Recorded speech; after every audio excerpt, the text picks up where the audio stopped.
He was standing in a crowded marketplace in a town in India where everybody was busy going about his own affairs, looking worried, looking frazzled, hot, Greetings. unhappy. Go with all. Every now and then, somebody would stop right in front of him and look at a place behind him. And a look of inexpressible yearning would come over this person's face. And then after a while, the person would say, "Oh, but it's much too high for me." And he would look down at the ground and go back to his dusty, hot city again. And again this happened, and again. And after a while, Yogananda turned around to see what they were looking at. And he saw this high mountain behind him. And at the top of the mountain, there was this beautiful garden. And he thought, oh, how wonderful it would be to live in a place like that instead of in this dusty, hot marketplace of a town. And the first thought that came to his mind was, oh, but it's so high. It's much too high for me. And then he thought, well, it may be too high, but at least I can put one foot in front of the other. And so, setting out from the town, putting one foot in front of the other, he finally arrived at the top of that mountain. Now supposing, let's just imagine someone having climbed that mountain. Let us suppose it was a higher mountain still, in the Himalayas, Mount Everest, let's say, and somebody who had lived in those eternal snows and came down into a marketplace where people didn't know anything about the Himalayas, didn't know anything about high mountains like that. All they knew were desert sands. And he were to tell them about this wonderful place where the atmosphere was so pure, where the peace was so intense, where the feeling of aspiration was so deep. Supposing he were to talk about that, people would dismiss him as a crank. And so he would perhaps have to start talking about one aspect or another. I found this place where the air is pure. Oh, really? Well, I can understand that. So they sort of get a little bit interested. I found this place where it's cool. It's not hot like this desert. Oh, wow, okay. And so they get interested. And so one by one, he talks about these little places, something that's a little high, where you can get a good view. Oh, they can understand that.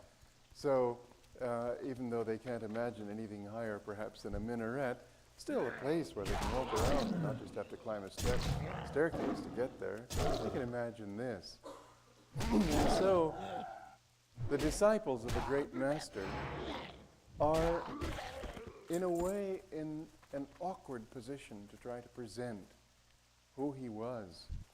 Because to present him in his totality is impossible to begin with.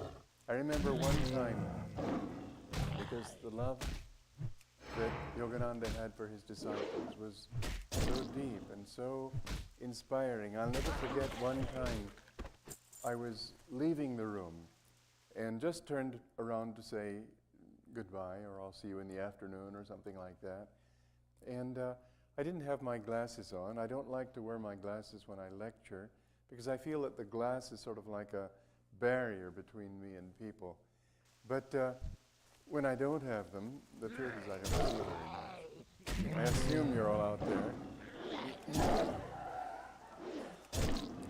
I couldn't see the expression of his face. I could see that he was looking at me. But I suddenly felt this great power of love come over me that brought tears to my eyes. It wasn't a sentiment, it was a power. And to be able to convey that power to people who've never felt it, that kind of power that Yogananda expressed one time on, I believe it was in Philadelphia, when 3 hold-up men came to him with guns and told him, "Give us everything you've got." He pulled his money out perfectly happily.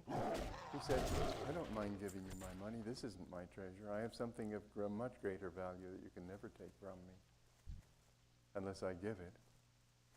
And he was looking with such a sweet smile of innocence and kindness. They'd never encountered that. They'd expected him to be sort of trembling with fear. And they looked at each other and they said, "What's the matter with this guy? Is he crazy?" And Yogananda said, "But I can give it." And he looked at them in their eyes. And they were so overwhelmed with that love that they dropped the money and finally just ran away. There were other occasions like this. One time they were singing "Oh God Beautiful" in Carnegie Hall. And somebody had warned him, "Don't sing this song. It's too oriental." This was back in the early 1920s. And if he had sung something like that, "When those finale hoppers," or something, they might have taken that, but an Indian chant. "Oh God Beautiful," that was, he was warned that he'd probably get that people would introduce the vegetable motif. Instead, they sang with such fervor that they continued singing for an hour and a half. Well, I think I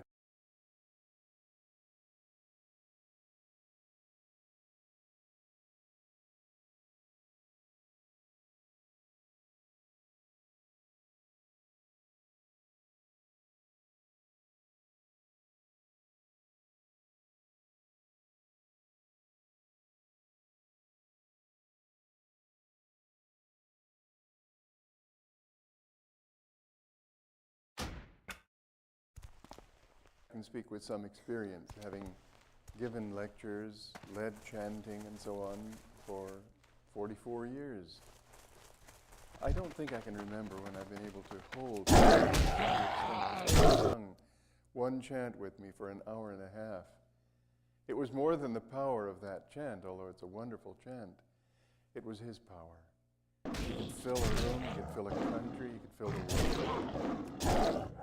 And singing with that, many of them experienced a state of ecstasy. And afterwards, he was in his interview room, and a man came in very angry. And he took a gun out of his pocket, and he threw it on the desk, and he said, "I could kill you for what you've done to me tonight." He said, "I can't go back to that way of life anymore." And he stormed out. But his life was changed.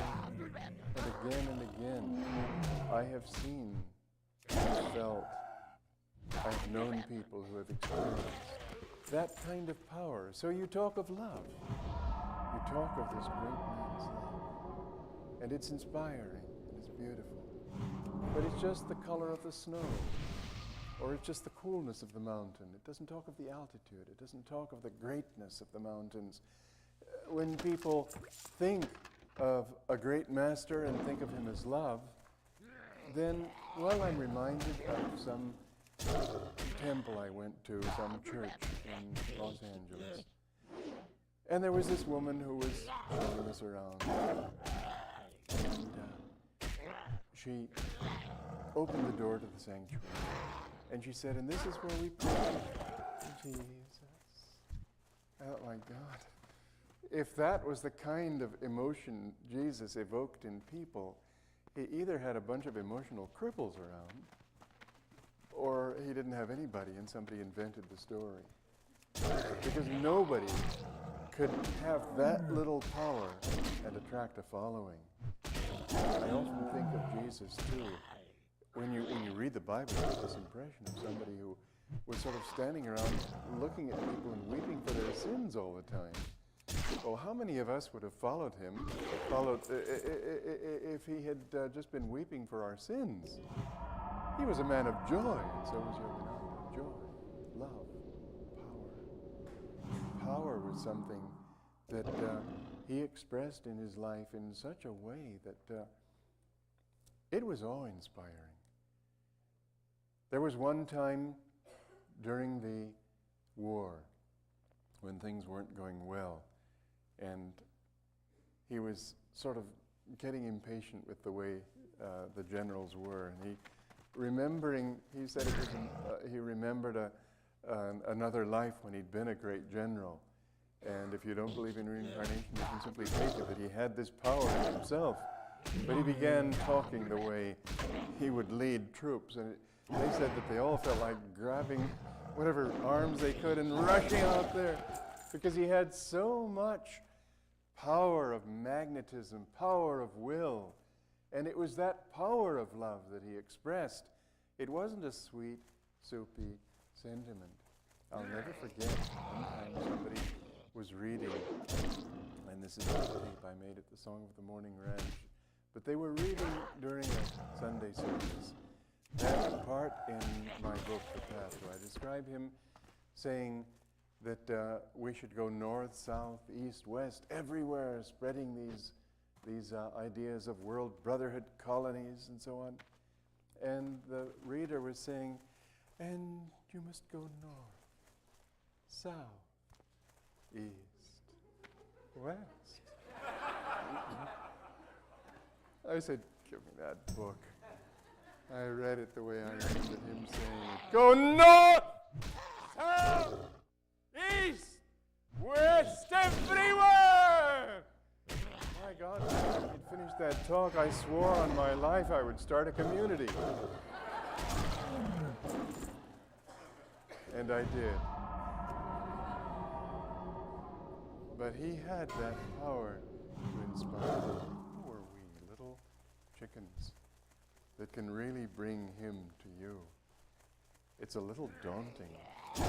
And yet, we don't. What have you got? What have you got to go by? You can't really know. And so we've got to try our best to channel who he was. But the whole mountain, the coldness of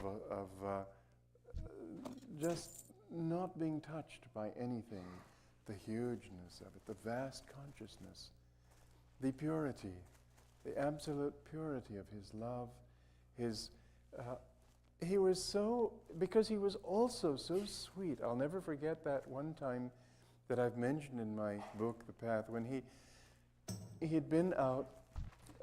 He liked to collect things. It was sort of, Ramakrishna used to smoke as a means of bringing his mind down to this level. Yogananda used to collect canes, umbrellas. He didn't care anything about it, just he needed some little thing, because you see, it's as difficult for somebody in that state of consciousness to keep his mind down to our level as it is for us to get up there. And they have to make a constant effort to remind themselves. Ramakrishna, as I say, would come out of samadhi and ask for a cigarette or a glass of water or anything to bring his mind down. Writers even do this. They say that Dostoevsky used to write with his feet in a tub of water, just to sort of keep him earthbound. Many writers chain smoke. I don't know what I do, but I don't do any of that. And probably just coping with the computers enough to keep me down. But he went out to buy, I think it was a cane, may have been an umbrella, I don't remember at the moment. Anyway, it was so sweet when he came back. He was talking about first of all, he sort of prided himself on representing the spiritual organization, therefore bargaining the man down as much as he could, being practical. Of course, he couldn't have cared less. After the end of it all, after he'd bargained the man down on everything, then he gave him a gift far larger than anything he'd saved.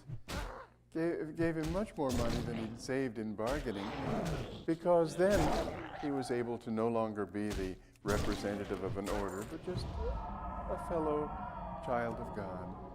And he was sort of reminiscing about how sweet the man was. And the man had said, "Oh, you're a gentleman, sir." Each one sees a master as he's capable of seeing. So he could see him as a gentleman. There was a man out in 29 Palms who had the property next to Master's. And Master would sometimes give him a fruit and share an apple with him or whatever. And the man didn't know at all who he was.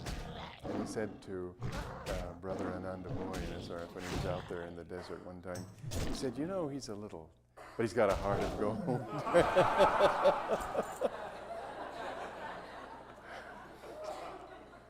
He couldn't figure out why anybody would share fruit with him, but anyway, it was very kind of him to do it. And so Yogananda was talking about this man, and he said, "What a poor shop he has. I think I'll buy him a new carpet." Well, a carpet's worth a lot of umbrellas or canes. But this is how he was. He was so true, and he was a gentleman. I know a lot of saints live in caves and manage, perhaps even deliberately, to be very rude. Deliberately in the sense that this is their way of ensuring privacy. Yogananda was not rude. He was so gracious, so kindly, so powerful at the same time. You can't sum up a personality like that. But I can say this much, that it was the greatest experience of my life to meet him. I had never dreamed that anybody could be like that. I'd grown up on a normal Western education, and I loved Emerson and different philosophers, and I sort of imagined that a wise man would be a little dry and sort of aloof from it all and giving his, well, Emerson, I love Emerson, he's a great writer, but the sentences are so self-consciously composed that you just feel you're in the work of an intellectual artist. And the way Master spoke was just sort of poured out. It was so spontaneous, so full of life, so full of humor. You just, when you couldn't put him in any kind of cubbyhole. His humor was so great that, you know, one problem with his humor especially was that his accent was quite strong. He had quite a strong Bengali accent. He spoke relatively good English, but it was not perfect English. And when he started laughing about something and telling a joke, much of the time you didn't quite know what he was talking about. But there was such infection in the good humor with which he spoke that you were rolling in the aisles. But more than that, even that, you see, it's limiting. It's as if, oh, well, you never understood what he was talking about. That's not true. Very often, his choice of words was so picturesque, so delightful, and so, you might say, robust. I'll never forget his talking about this one man that, I think it was at Jackson Hole, and he said that he had a laugh. He said, I've never liked this expression, but I must say it fitted him perfectly. Everybody used to call him Jack Dash. And just, he didn't care. He wasn't always weighing his words. It was just great fun, and yet suddenly he'd switch. And in the midst, because you see, one lovely thing about humor is that it makes you open. And in that openness, then suddenly he's able to feed the thought that he wants to introduce. Sometimes he would, in disciplining somebody, he would say something that was absolutely illogical. Somebody who was a very logical kind of person, and he would be trying to win him by logic, and the person was sort of putting up his own barriers of logic, yes, but, and explaining it in different ways. Then Yogananda would say something that absolutely defied reason. It's sort of like that Zen conundrum. If two hands clapping make this much noise, what does one hand clapping do? And you can't think of an answer, and so your mind is still. And in that moment of stillness is the only time you can really arrive at some perception of a higher truth. And so, in the sort of shock of illogic, then Yogananda would be able to sow what he really was trying to do. He was a teacher, a friend, a child. He was all of these things simultaneously. You could never define him. You could only experience him. In his presence, I used to feel that, first of all my earlier sort of categories in which I used to fit people, not one of them worked. He was beyond ordinary wisdom. He was beyond ordinary love. He was beyond ordinarily trueness as a friend. There wasn't anything he wouldn't do for you. So many people think of gurus as somebody there sort of telling you where to go, and they become more and more important the more disciples they've got. He wasn't like that at all. He was our servant. He was so considerate and kind. I'll never forget there was this one sort of oversensitive disciple. And Yogananda always very carefully sort of explained. He never disciplined him because he saw he wasn't able to take it. Then one day he saw he was coming along a little bit and maybe he could say a little something. So after making some sort of placating remark, he said, "This is my baby, I'm babying him." And then he looked at him and he said, "You don't mind if I say that, do you?" The man said, "Oh, no, sir." But I always used to feel this, that when he scolded me, which sometimes he did because he was also a teacher, he wanted to lance the boil, you might say. He wanted to get rid of our things. He wasn't flattering our egos. He was trying to take us beyond the ego. But I would look into his eyes, and I would see that deep regret there that he had to scold. There was never any sense of anger or the kind of sternness that comes into a person when he's got to really give it to somebody. Not at all. There's that lovely story that I mentioned in my book, again, The Path, where he was scolding one of the woman disciples. And there was one of the men there who told me the story afterwards, sitting at the other end of the room. And Yogananda was striding up and down. He was trying to get a point across to her that she was being too bullheaded to accept. And so he would turn like this to her, and then he'd turn his back to her as he walked the other direction and looked at this monk and sort of broke into a smile and winked. Then he turned back again. But he was completely under control. It was only that this was what was needed at that time. But kindness was the way. I remember one time I was, because of this great love that I found him manifesting and felt from him, I used to pray sometimes in my meditation. I did pray for a time. Teach me to love you as you love me. And one time later on, he was with a group of us in sort of a little satsang, a little gathering. And he just looked at me and he said, "How can the cup hold the whole ocean of love?" But he knew what I was praying. He knew our thoughts. He used to say something quite astounding. He said, "I know every single thought every one of you is thinking all the time." Now you can imagine at Duke University somebody sitting behind a screen and holding a card, and somebody on the other says, "Now that's a 5 of hearts, right?" Wrong, it's a 4 of hearts. Something trivial. But to know every thought of all his hundreds, thousands of disciples, and then to show it. It wasn't a claim. He showed it much to my embarrassment sometimes.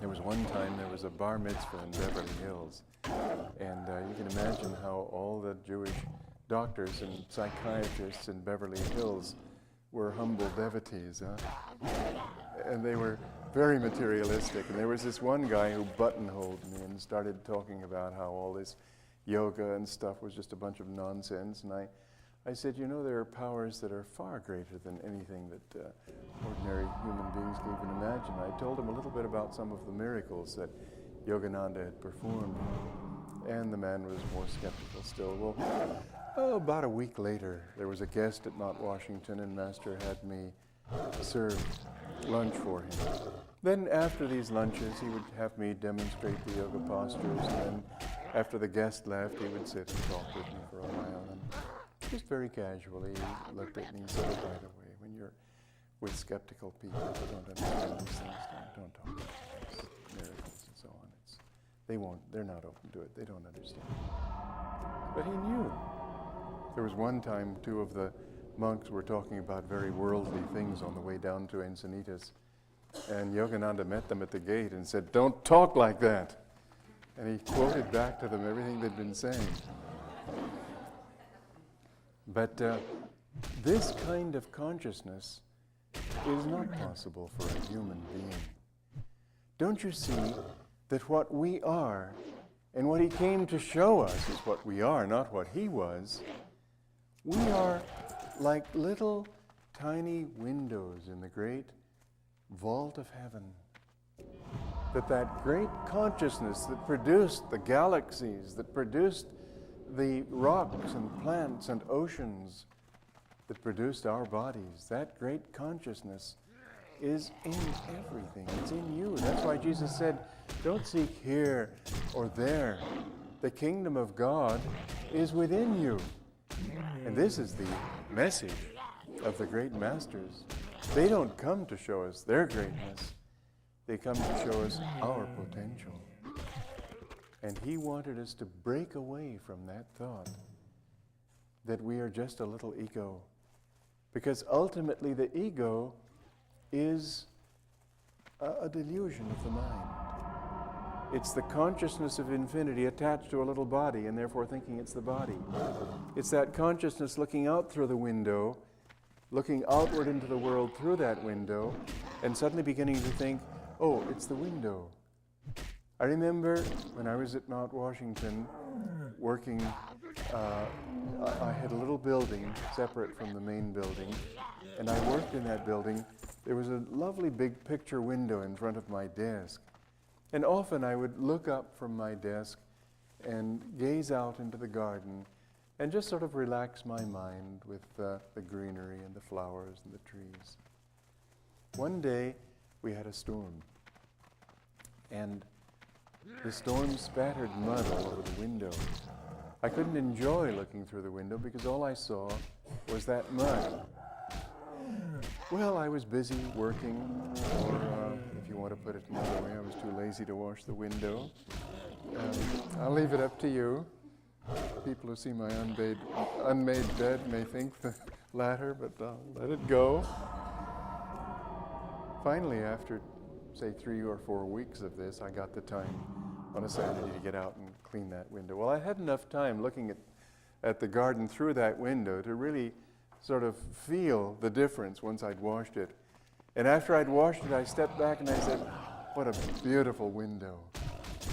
Then I smiled because I realized that the reason I was saying the window was beautiful was that I couldn't see it anymore. I could see through it. It's like the clouds at sunset. They become so beautiful with their rosy and orange and golden hues. But a few minutes later, those same clouds are gray. It wasn't the clouds that were beautiful, it was the sun shining on them. And so, human nature is beautiful to the extent that we clean that window, to the extent that we let the light shine on the clouds of our consciousness. The clouds of unknowing was an image made by one of the old mystic writers. The clouds of our consciousness.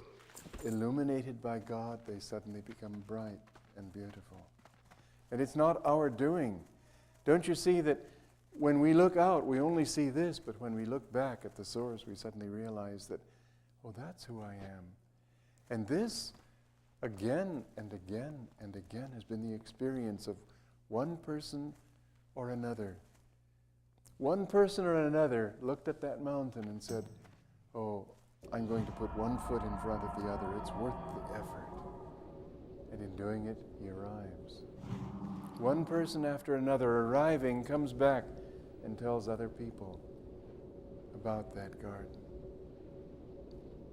And everybody says, oh, how beautiful he is.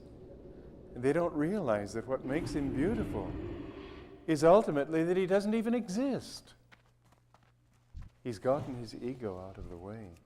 He's gotten his mind out of the way, and that divine love shines through him. Yogananda ultimately was beautiful because he was not. He used often to say, I killed Yogananda long ago. No one dwells in his temple now but God.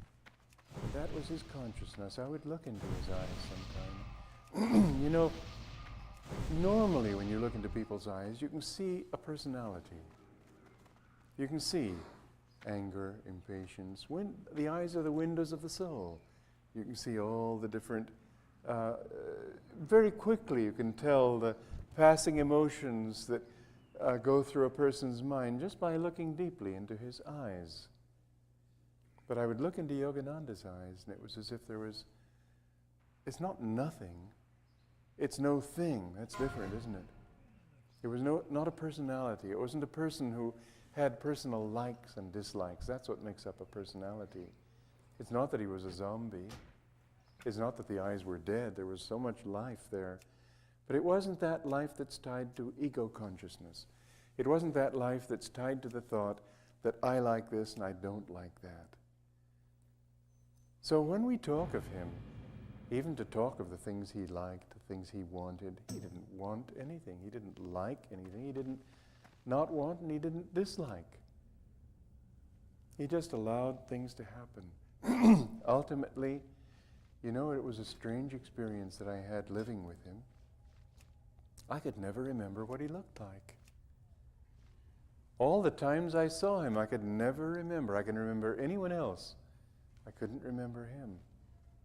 He told the story himself, and I didn't remember it until years later, of Krishna, the great master of ancient India, who somebody had asked a painter to paint him. And the painter tried and couldn't, because every time he came back to the easel, it was another face there. Finally, he understood how to do it. He held up a mirror, and the mirror captured all the different fleeting expressions. But one thing I used to notice, that he would look different according to whom he was with. It's not that if people were angry, he looked angry. He was always sort of the higher self of that person. He didn't intrude. He was always trying to put himself in that person's, not trying, he was that person. There was one marvelous example of this trait of his, this quality or power or whatever you want to call it. 2 photographs. One was with the president of Mexico, Portes Gil, his name was at that time in the 20s, I think. Very portly, sort of stout neck, like that. And Yogananda's standing next to him, and he looks just like that. Well, that's easy enough to say. Okay, he had brown skin, and he was fairly large, and so maybe that's what he looked like. But it wasn't. There was another photograph of Yogananda with Amelita Galli-Curci, the famous Italian opera singer, who was small, frail, delicate. And darn if Yogananda didn't look like that.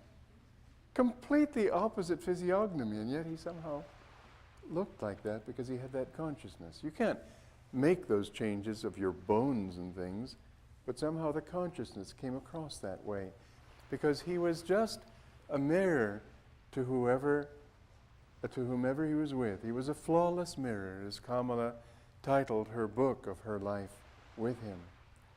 A flawless mirror that reflected back to you who you were, what you needed to work on. And if you were sensitive enough, that would change your life. Now, he passed away, what was it, 41 years ago. That's a long time. And it's enough to sort of relegate somebody to history. But there's something else that's different. When you have risen above body consciousness, then you don't die in the normal sense. You leave your body, but you can come back any time. And so the marvelous thing about it is that we have found his living presence even now. That he has appeared to people in visions, in different ways. They receive his guidance. I receive his guidance. Some of you have received it. That we need to understand that he came to bring a living God. He didn't come to bring us some beautiful myth. He didn't come to bring us some lovely philosophy. He came to bring God into our lives. And far more important than his non-personality, I was going to say than his personality, and yet it wasn't really, but so much more than that. Anyway, far more important than his human presence was that divine. And the constant example, guidance, above all inspiration. As it says in the Bible, to all who received him gave he power to become the sons of God. And people, because disciples always tend to do this, they make that master the only one.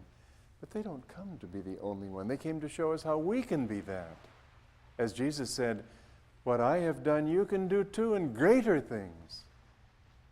And then the disciples say that it's blasphemy to talk like that. It's blasphemy not to talk like that, because it's belittling the true teaching of the Master, who comes to say, you are that. You can become that. It's your duty to become that. Yogananda treated it quite casually.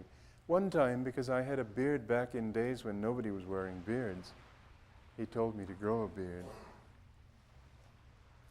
Somebody thought I looked like Christ.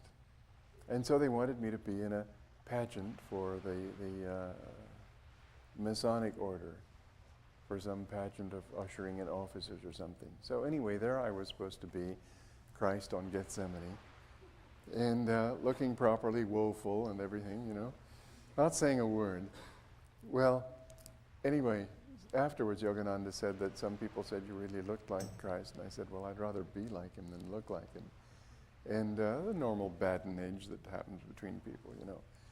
And but when I said I'd rather be like him than look like him, what would be the normal answer? That, well, you know, you can't wish for the moon. No, he said, that will come. Perfectly casually. That's what he had come to make us all. He had come to make us one with the Father. That was his mission. And you won't really be a good disciple until you've attained that. I won't be a good disciple until I've attained that. Again, there was no consciousness of self. One of the disciples one time wrote him a note and said that when I look at you, I see the Divine Mother. And the average person would expect that he would say, oh, don't ever say that, after all. He just took his cane and tapped him on the knee and he said, then behave accordingly. Because he didn't want people to think that he was just a person. He wanted them to understand that through that window they were looking at something higher that was in themselves. Ultimately, it wasn't as if he was saying, yes, I'm one with you. It wasn't like that. He was saying, I don't exist. He alone exists. You don't exist. He alone exists. He came to tell us all of him, of that infinite one. He came to tell us who we really are and where our home is, not in this hot, dusty marketplace, not in this place of suffering and anguish and unfulfilled desires and tragedy. He came to say that beyond all that, your reality is joy. You can be in joy because your nature is joy. You can find that love because that's your own nature. That's who you are. If you will only take your attention away from looking outward through that window and looking backward to the source. Turn the flashlights of your attention back inward upon your higher self. The Masters came to show us how we can become that also. To show us that to be a master is not to become great in the eyes of man, not to become important in the eyes of the world, but no longer to think, who am I, what am I, but just to live always in that flow. And so I'm going to be giving 2 talks this evening, and I wanted this first one to be about him and my experience of living with him, and you can see how impossible it is to talk about that. How I can only scratch the very surface. The very surface. But if I can convey a little bit of that great experience, not to remind you of how great he was, but to make you think, maybe I've missed something in my life. Maybe I've missed a calling that I haven't understood. Maybe I'm not all that bad after all. Even though I've made mistakes in life, maybe that isn't who I am. Maybe this little germ that has always believed that I'm not bad but good, that has always believed that I'm not so petty really, I'm really great, I just haven't found that yet, that believes in its potential, maybe that's my true self. Maybe that's when my soul is telling me the truth. Maybe there's hope for me after all. That's what I really want to talk about. Not him, because he didn't come to talk about himself either. I want to talk about you. And so, after we've taken a break, I'd like to try to talk a little bit. I have to say try. I can't ever succeed. But I can try. To talk a little about the impact that he had and is having on a whole age, on a whole civilization. Because when greatness comes, it cannot but touch the lives of all men. All men. Thank you.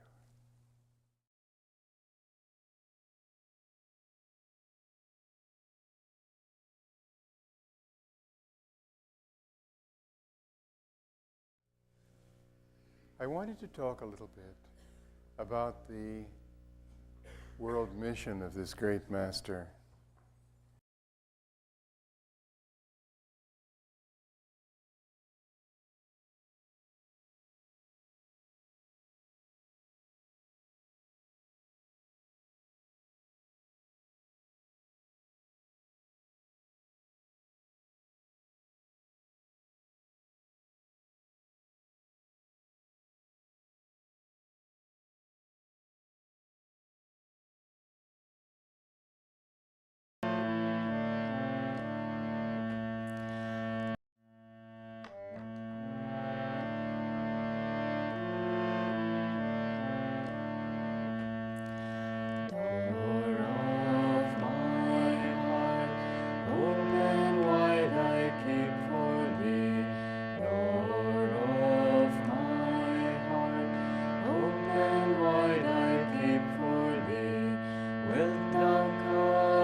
Just for once come to me. Wilt thou come? Just for once come to me. Will my days fly away without seeing thee, my Lord?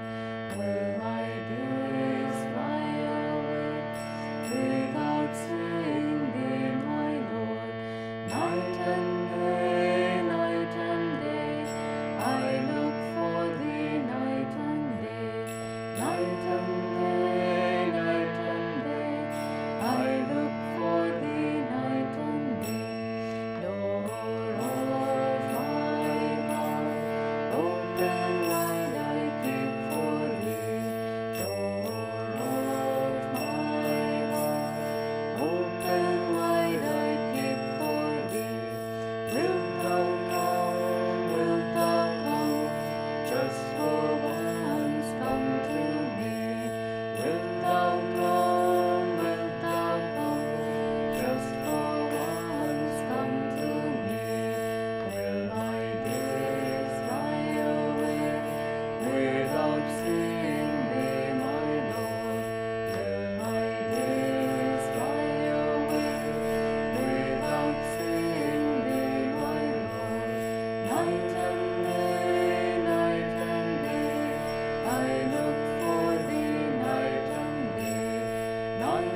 thee.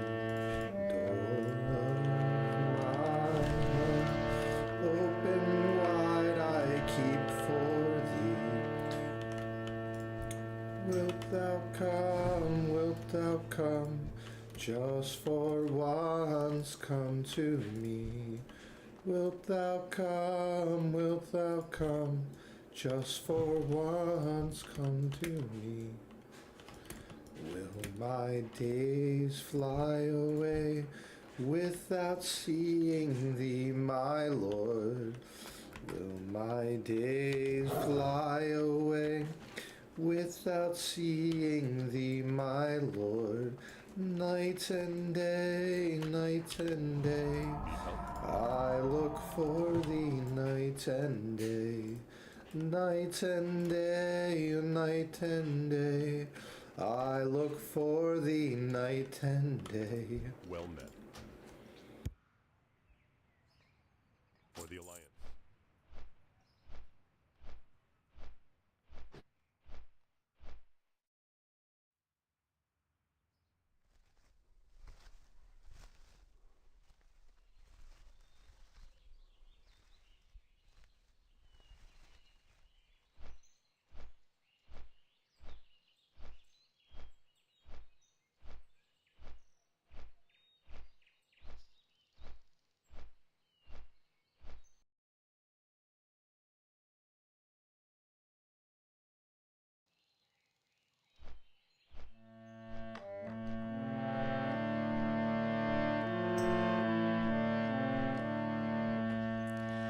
Door of my heart, open wide I keep for thee.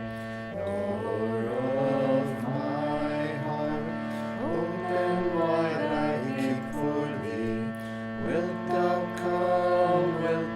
come, just for once come to me? Wilt thou come, just for once come to me?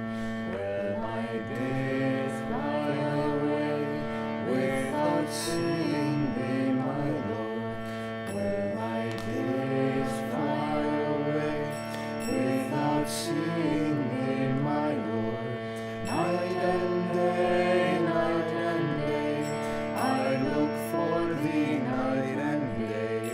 Night and day, I look for thee night and day. Door of my heart, open wide I keep for thee.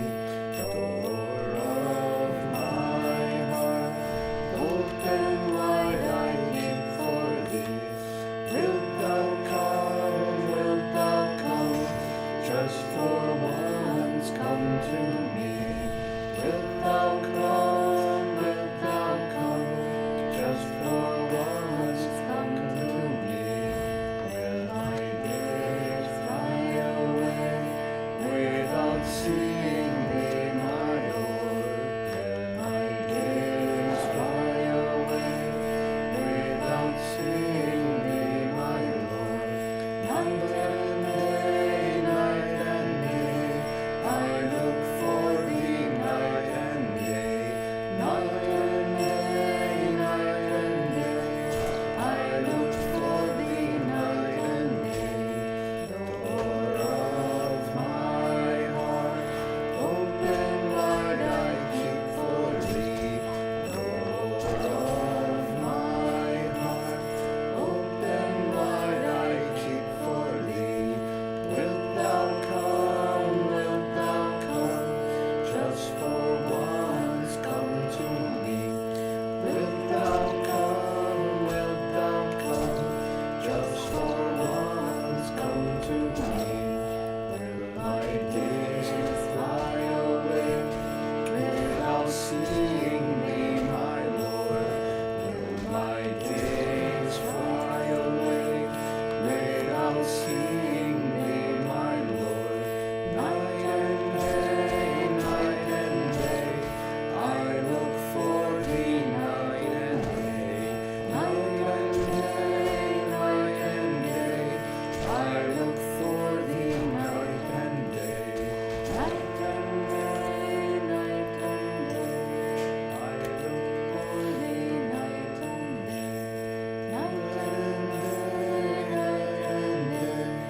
Desire, my great enemy, with his soldiers surrounded me, is giving me lots of trouble. Oh, my Lord, is giving me lots of trouble. Oh, my Lord, that enemy I will deceive, remaining in the castle of peace, night and day in thy joy, oh my Lord, night and day in thy joy, oh my Lord. What will be my fate? Oh Lord, tell me. Pranayam be thy religion, Pranayam will give thee salvation. Pranayam is the wishing tree. Pranayam is the wishing tree. Pranayam is beloved God. Pranayam is Creator Lord. Pranayam is the cosmic word. Pranayam is the cosmic word. Control the little pranayam, become all-pervading pranayam. You won't have to fear anything anymore. You won't have to fear anything anymore. Desire, my great enemy, with his soldiers surrounded me, is giving me lots of trouble. Oh, my Lord, is giving me lots of trouble. Oh, my Lord, that enemy I will deceive, remaining in the castle of peace, night and day in thy joy, oh my Lord, night and day in thy joy, oh my Lord. What will be my fate? Oh Lord, tell me. Pranayam be thy religion, Pranayam will give thee salvation. Pranayam is the wishing tree. Pranayam is the wishing tree. Pranayam is beloved God. Pranayam is Creator Lord. Pranayam is the cosmic word. Pranayam is the cosmic word. Control the little pranayam, become all-pervading pranayam. You won't have to fear anything anymore. You won't have to fear anything anymore. Desire, my great enemy, with his soldiers surrounded me, is giving me lots of trouble. Oh, my Lord, is giving me lots of trouble. Oh, my Lord, that enemy I will deceive, remaining in the castle of peace, night and day in thy joy, oh my Lord, night and day in thy joy, oh my Lord. What will be my fate? Oh Lord, tell me. Pranayam be thy religion. Pranayam will give thee salvation. Pranayam is the wishing tree. Pranayam is the wishing tree. Pranayam is beloved God. Pranayam is Creator Lord. Pranayam is the cosmic world. Pranayam is the cosmic world. Control the little pranayam. Become a all-pervading pranayam. You won't have to fear anything anymore. You won't have to fear anything anymore. Desire, my great enemy, with his soldiers surrounded me, is giving me lots of trouble. Oh, I know. Is giving me lots of trouble. Oh, my Lord. That enemy I will deceive, remaining in the castle of peace, night and day in thy joy, oh my Lord. Night and day in thy joy, oh my Lord. What will be my fate? Oh Lord, tell me. Pranayam be thy religion. Pranayam will give thee salvation. Pranayam is the wishing tree. Pranayam is the wishing tree. Pranayam is beloved God. Pranayam is Creator Lord. Pranayam is the cosmic world.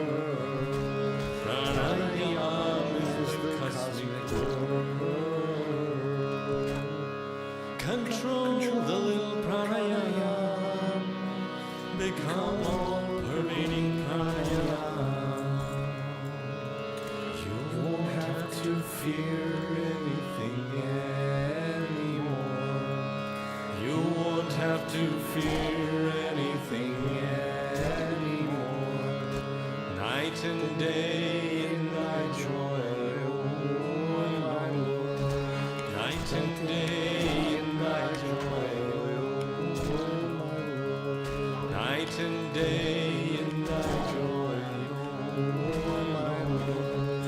Night and day in thy joy, oh my Lord. Night and day in thy joy, oh my Lord. Night and day in thy joy, oh my Lord. Night and day in thy joy, oh my Lord.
when you look at your body, when you look at the world, it seems that you are engaged with everything, that you have no time for God.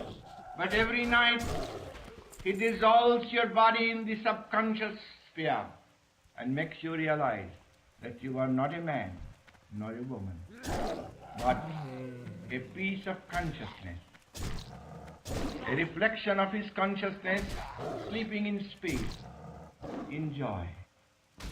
The drama of sleep gave me the greatest faith in joy. When anybody told me I am made in the image of God, I laughed.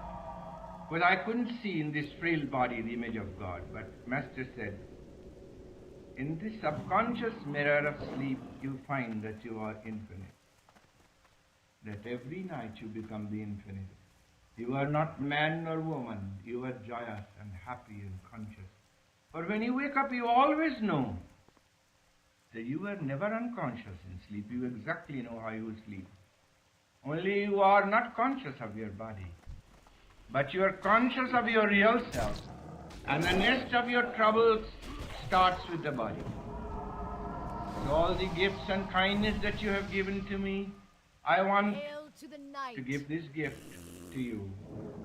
Remember these two natures in you. The nature as a man, as a human being during the day, and the nature as God at night. As I often say, we are all gods at night, but we become devils during the day. And if we can be gods during the day, we are gods all the time. And this purpose of life must not be drowned into various engagements with matter.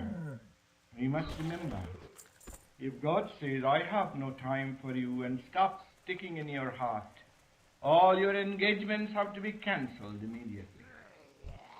Or one of the great sayings in India is, he is the cleverest who finds time. He is the cleverest who gives time to find God. He is the cleverest who finds that supreme happiness within. And he who can stand unshaken amidst the crash of breaking worlds. He whose peace, the riches of peace, cannot be taken away by all the robbers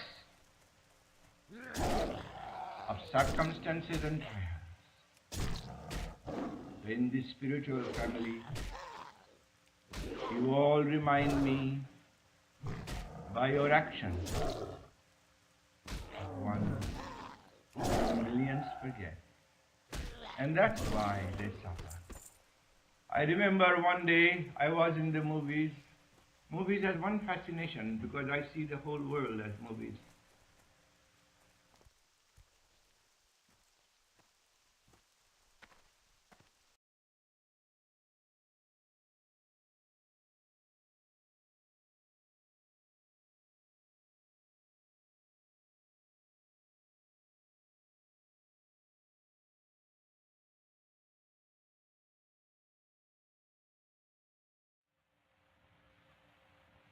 I remember one day I was in the movies.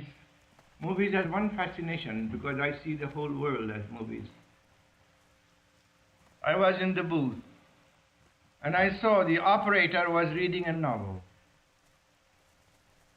And I saw this automatic machine was going on and the beam was causing on the screen a terrible horror picture. And I said, Lord, how is it? I have the whole show of the universe in front of me. You are this operator who is thinking of new plays, and your nature is throwing this beam in the sky. And I see the hero and the villain are nothing but pictures. Nobody is killed.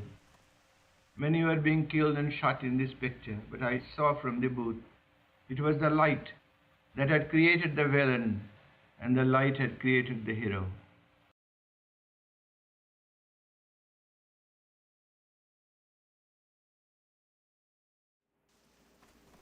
But the greatest proof of the existence of God lies in the practice of Kriya Yoga. That's why Kriya Yoga has come and is spreading in all lands. And the beautiful letters that I receive, what communion they are having, it gives me unceasing joy. And it is to those that even a little while practice Kriya Yoga, even 1 hour, deeply if you practice and sit still after Kriya Yoga, prayer is double, treble, 100 times more powerful. When you go to the altar of God and pray and call Him, then He comes quickly. Altar is the spine and brain. When your consciousness is centralized there and not on the surface of the body, then He listens to you quickly. You see, this evening I have been just like one drunk. I'm telling you the truth. I have not known I have opened a package or eaten anything or seen any face. I have seen once in a while just like in a dream. But I have seen those faces in God. That great mighty Om is roaring over the universe. And a little gentle light. You know, sometimes in the movies you see, the light nearer the booth is strong, but outside you can't see it. It spreads out. The light of God is so spread out in the sunlight that His light is hidden. But as you go inside, it's very strong, but very mild. That light wraps me all over. And that light is so wonderful, the light of all light, the light that lights the candle, that lights the atoms, lights my speech, lights my voice, lights the souls of you all. I see the galaxy of souls coming out of that light. Where do stars come from? Where do atoms come from? Where do pictures in the movie show come from? From the light in the booth. So from the booth of eternity, the sphere of light is producing in this center the pictures of all life.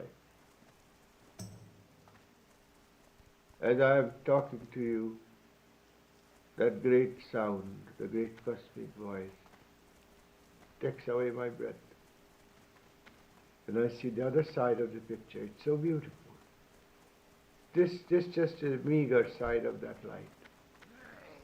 Look at the movies and you will see they're all pictures, light and shadows, not here. That's what we are, light and shadows of the Lord. Light and shadows of the Lord, nothing else does. That makes us feel we are flesh and bone.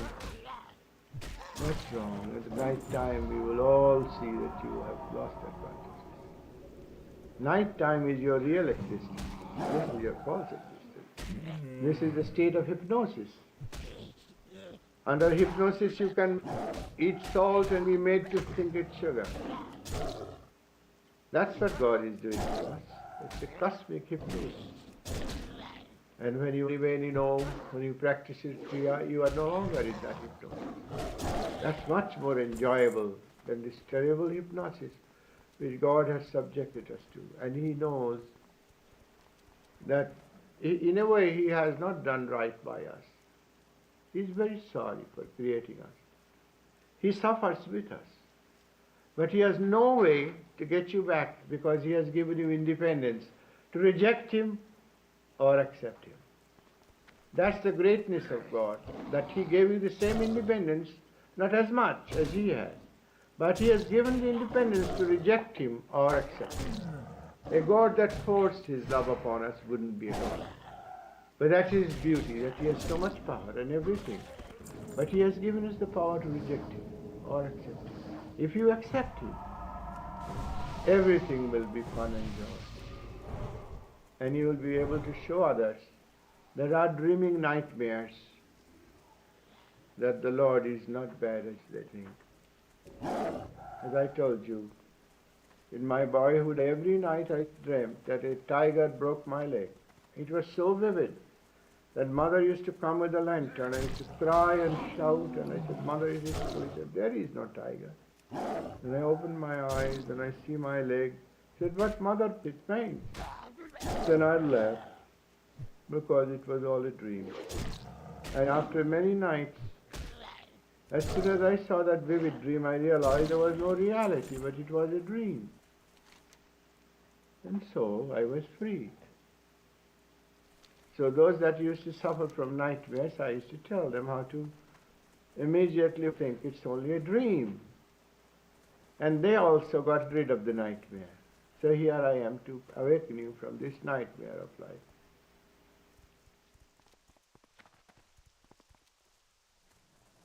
This life is a test. Why did Christ say that ordinary people seek the world, but all who are wise seek the kingdom of God?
because there is your happiness. There is your fulfillment of all the dreams of incarnations.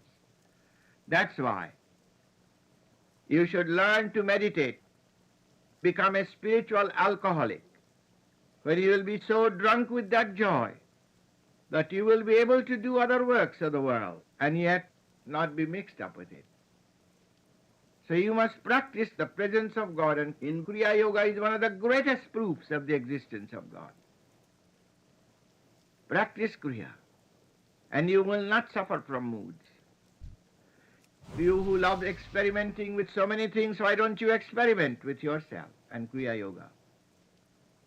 In the calm, concentrate your mind in the spine, and there you will find, as one person wrote to me, I suddenly found my breath gone, and I settled myself in the spine and had the great visitation of the Almighty, ever new joy of God.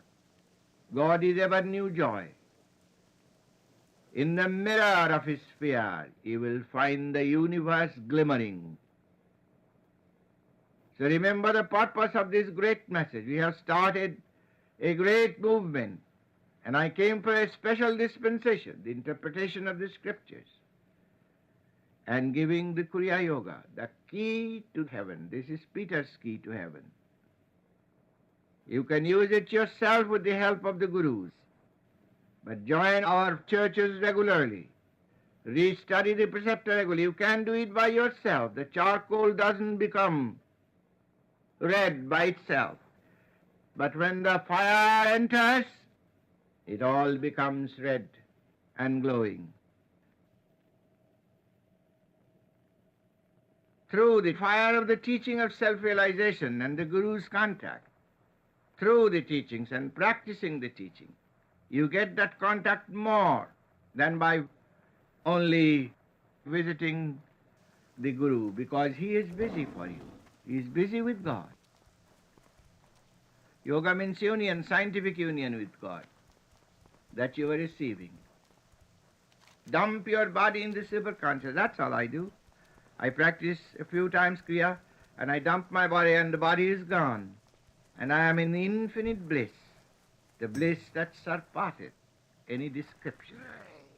So you all came from that. It is not the privilege of Christ and a few masters to go there. All waves, behind small and big waves, waves that are playing with the storm, is the same ocean. Remember, no matter what your trouble is, God is with you, behind you. Seek him. Help him to pull you and make you as he is.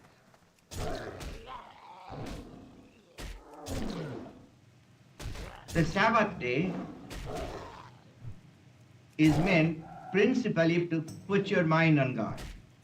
You don't do that. It's extremely necessary. We are reviving the custom. And one day, at least a few hours, you should wholly think of nothing but God, or practice your meditations, by which you feel that divine bliss, and your whole week will be charged with the divine consciousness. And because you don't observe that Sabbath, you do not give one day even to your whole mind to God, your week is full of worries, and your months are full of worry, and years of life spent in worry, and the harvest of sin means error, mistaken existence is death, means a sorrowful change, a sorrowful transition from this life to the other. There is no death possible to this life. But why go out of this body in disaster, in sorrow? But if you observe the real Sabbath of thinking of God and doing all activities for God, or doing all activities with the thought of God, that is the real Sabbath. Suppose you pull up your bullock from the ditch with the thought of God on the Sabbath day. It's all right. It is observance of Sabbath. If you keep on doing material things and think of God all the time, still it's Sabbath. But if you do material things without the thought of God and thinking that you are observing Sabbath, it is not Sabbath. But if you meditate upon God as much as you can on the Sabbath day, that's the real Sabbath. But that does not mean that while you are thinking of God and somebody is dying in front of you and you say, too bad, it's Sabbath day, you got to die. Well, God will say, what's the matter with you? I am dying in that body and you don't help me. God is the one that's playing this drama. And if you don't exercise the spirit of mercy and sympathy and love that He has given you, you are not good at all in the eyes of God. The best way to observe the Sabbath is, when you observe Sabbath, you are thinking of God today, and we meditate some, and then you come in the evening meditations. Because one day you should keep your mind on one subject, God. Then it is real Sabbath. Seek ye the kingdom of God first. No matter what your vocation is, first seek God. If He sees us too busy to think of Him, God says, I'm too busy to throb in your heart for your engagements. All have to be cancelled in a minute. So do not forget. Keep your engagement with God at night. Never in my life I have missed that.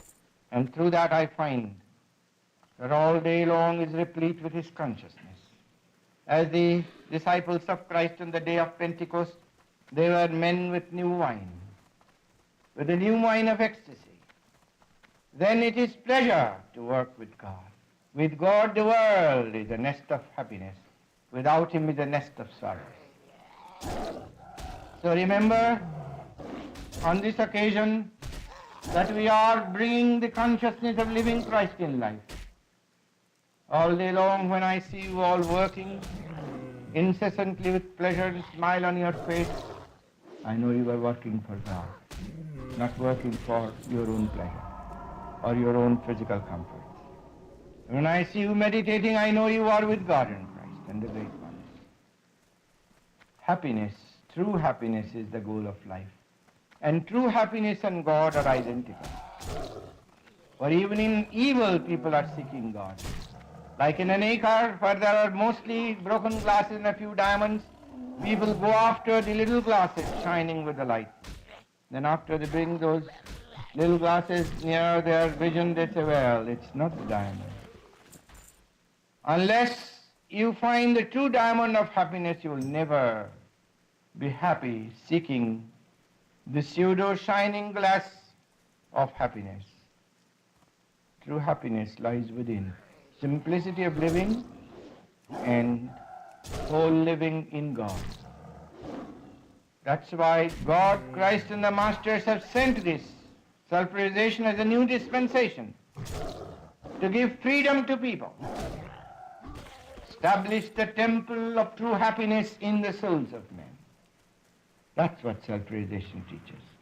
The technique of meditation, recharging the body battery with cosmic energy and helping your fellow beings. And this is our theme, and we are marching on. This work has spread all over the earth, and self-realization is marching on. For it is not a creed or dogma, but a science of the soul and spirit, how the soul descended from the cosmic consciousness into the earth and the body and the senses and property consciousness, how it can disengage itself from property and body consciousness by yoga concentration from the body itself, from the plexus and then the ganglia, and reach the Christ intelligence in creation and God the Father, God's consciousness beyond creation is the purpose of this work. And as you feel by the practice of Kriya Yoga, the presence of a happiness that you never felt before, the true happiness of meditation, the ever-increasing happiness of meditation produced by Kriya Yoga is the proof of the existence of God. This was the greatest thing Master told me. When I asked what is the image of God, he said, right when you sleep, you are formless, you are sleeping in space, you are the image of God. The daytime you become a man, nighttime you become a God.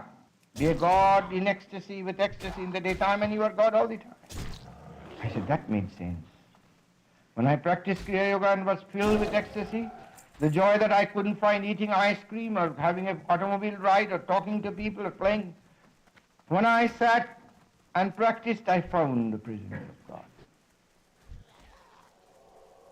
Church must be a church of God. To give them God consciousness, or it is a misnomer. It must be a living presence place of God.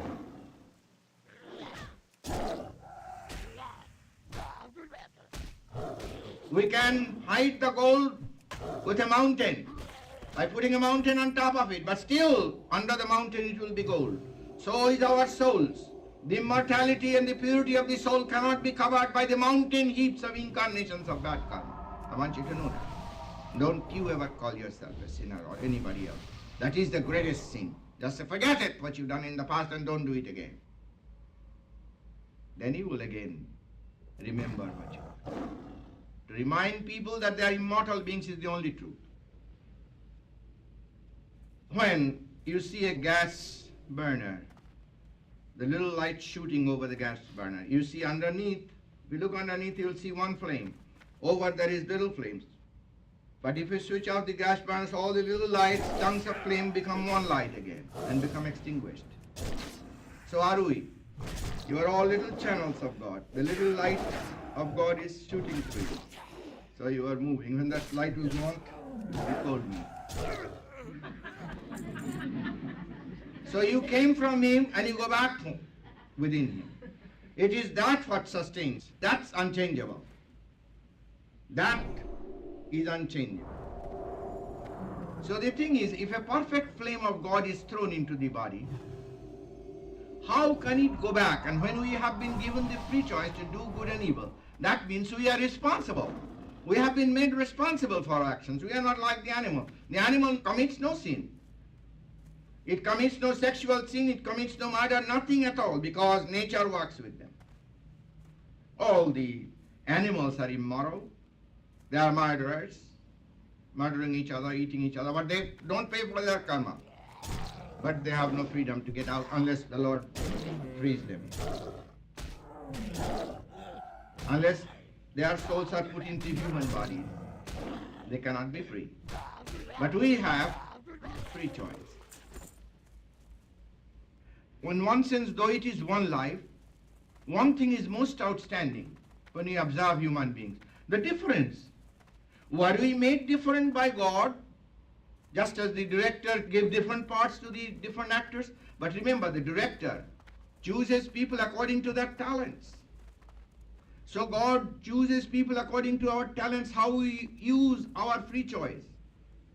And according to that, our parts are given in this world. And yet, why is it there is inequalities in life? Certain moods, certain deficiencies of the mind, certain qualities keep pouring forth from unknown quarters. Now this man that killed the little girl, he said, I couldn't help it. I had to do it. Where does it come? Did God make him that way? Well, he must be a terrible God then. If he did just give that impulse to this man who killed the little girl. We have to look into the past. That our evil tendencies, violent evil tendencies, do not come as a result fixed by God in this life, but as a result of our bad habits from the past. There cannot be any other reason. Otherwise, absolutely it doesn't make sense why somebody is made sweet temper and somebody is like a hyena or like a tiger, ready to jump on you the minute you talk. Somebody is born with silver spoon in the mouth and somebody is struggling all the time and has no money. Somebody has indigestion and plenty of money. He can't eat enough, and somebody is hungry. He has better metabolism and can eat lots, but he has no money to buy food.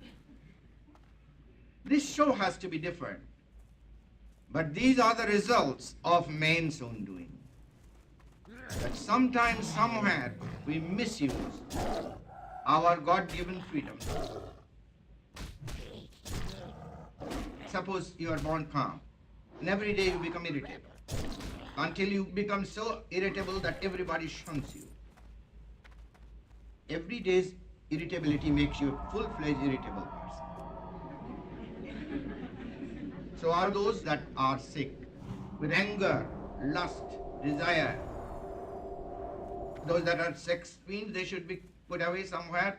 They should be allowed a chance to get well. So, if you have these terrible tendencies, remember, it was your own making from the past. You have to undo them, undo those evil habits. Otherwise, you are not fit to go to heaven. Always be prepared. You are in his show. Don't have your own desires. Don't think I am this big man doing these things. You are a part of the show. And you will see a magic transformation in life. No sorrows can get you as soon as you give everything to the Lord. Good and evil, give it to the Lord. And he will take you away from evil. Give it to the Lord. Give it to him. That B makes the villain and B makes the hero. B makes all the evils of the villain and B makes all the virtues of the hero. Give it to him. That's the great spiritual method of destroying sorrow, is giving it all to him. The ultimate, the spiritual suffering due to ignorance, you read scriptures and then your brain begins to hurl, you don't know who is right. Why read too much? That's why Master ridiculed every time I had a book with me. And he used to show me the flaws. But I realized what he wanted. He said, what's the use of reading too much? He said, feel them. He gave me a few aphorisms and made me feel, then he said, you know the rest. And I knew the key and I knew the scriptures. That's why I don't talk from reading books. I have a whole library there. I have never read 20 books in all these years. I never finished. I receive infinitely from the inside. And if I had read books, I would be exhausted in a very little while. I can talk to you all day long. Any question you ask me. It is because I go into the library of the ether. All thought is drawn from that ether. Inventions and every method is drawn from the infinite. By reading books, you got only just one angle of somebody. By going there, you get all the angles. Go there. Read 1 hour, write 2 hours, think 3 hours, and meditate all the time. Then you'll get everything. Then you won't have to read. You won't have to write. Spiritual suffering, ignorance cannot be destroyed by reading all the books. You haven't the time to read all the books that are in the library. What are you going to do? So when you have pain and suffering, there are 2 ways of destroying physical, mental, and spiritual suffering. The obvious methods of destroying ignorance or mental suffering or physical suffering by drinking all the medicines, going to all chiropractors or electric treatments, it may help a little bit. They all help.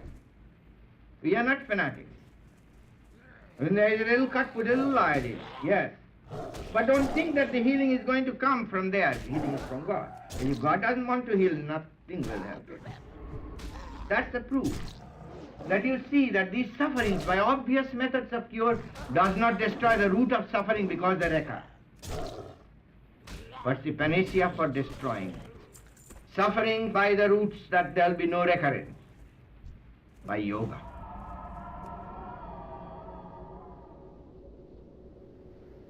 Light and shadow dancing together. That's how I see this universe.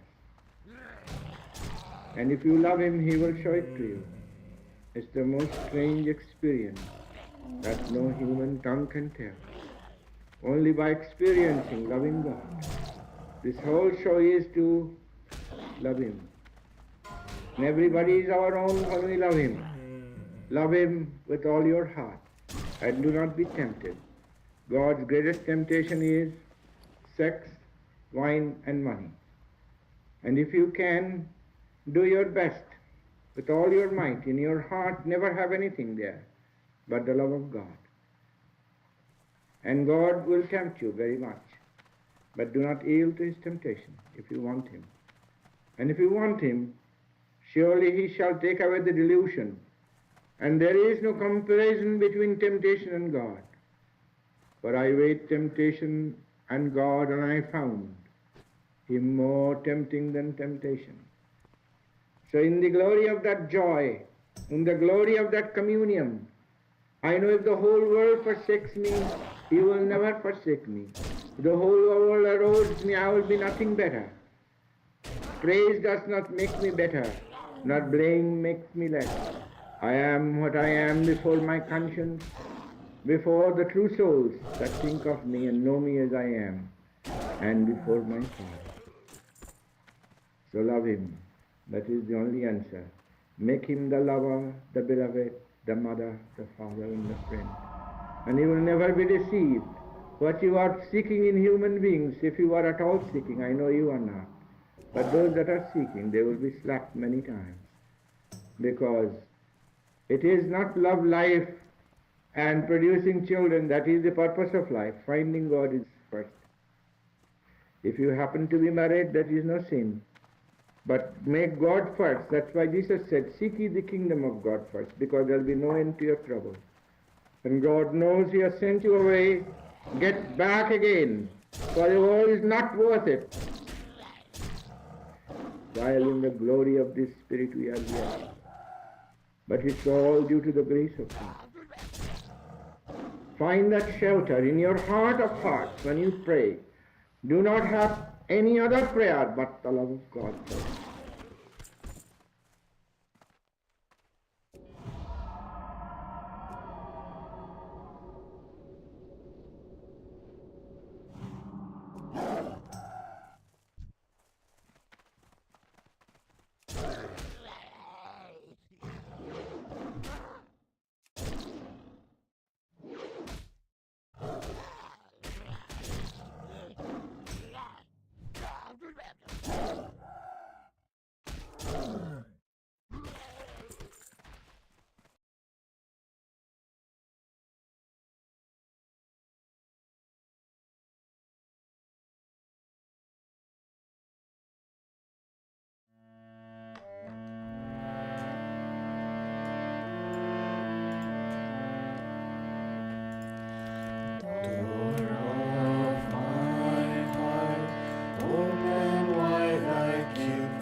Night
Desire, my great enemy, with his soldiers surrounded me, is giving me lots of trouble. Oh, my Lord, is giving me lots of trouble. Oh, my Lord, that enemy I will deceive, remaining in the castle of peace, night and day in thy joy, oh my Lord, night and day in thy joy, oh my Lord. What will be my fate? Oh Lord, tell me. Pranayam be thy religion. Pranayam will give thee salvation. Pranayam is the wishing tree.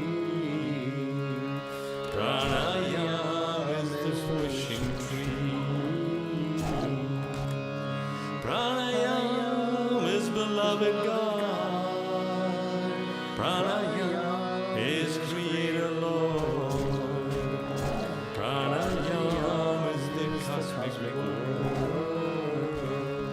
Pranayam is the cosmic word.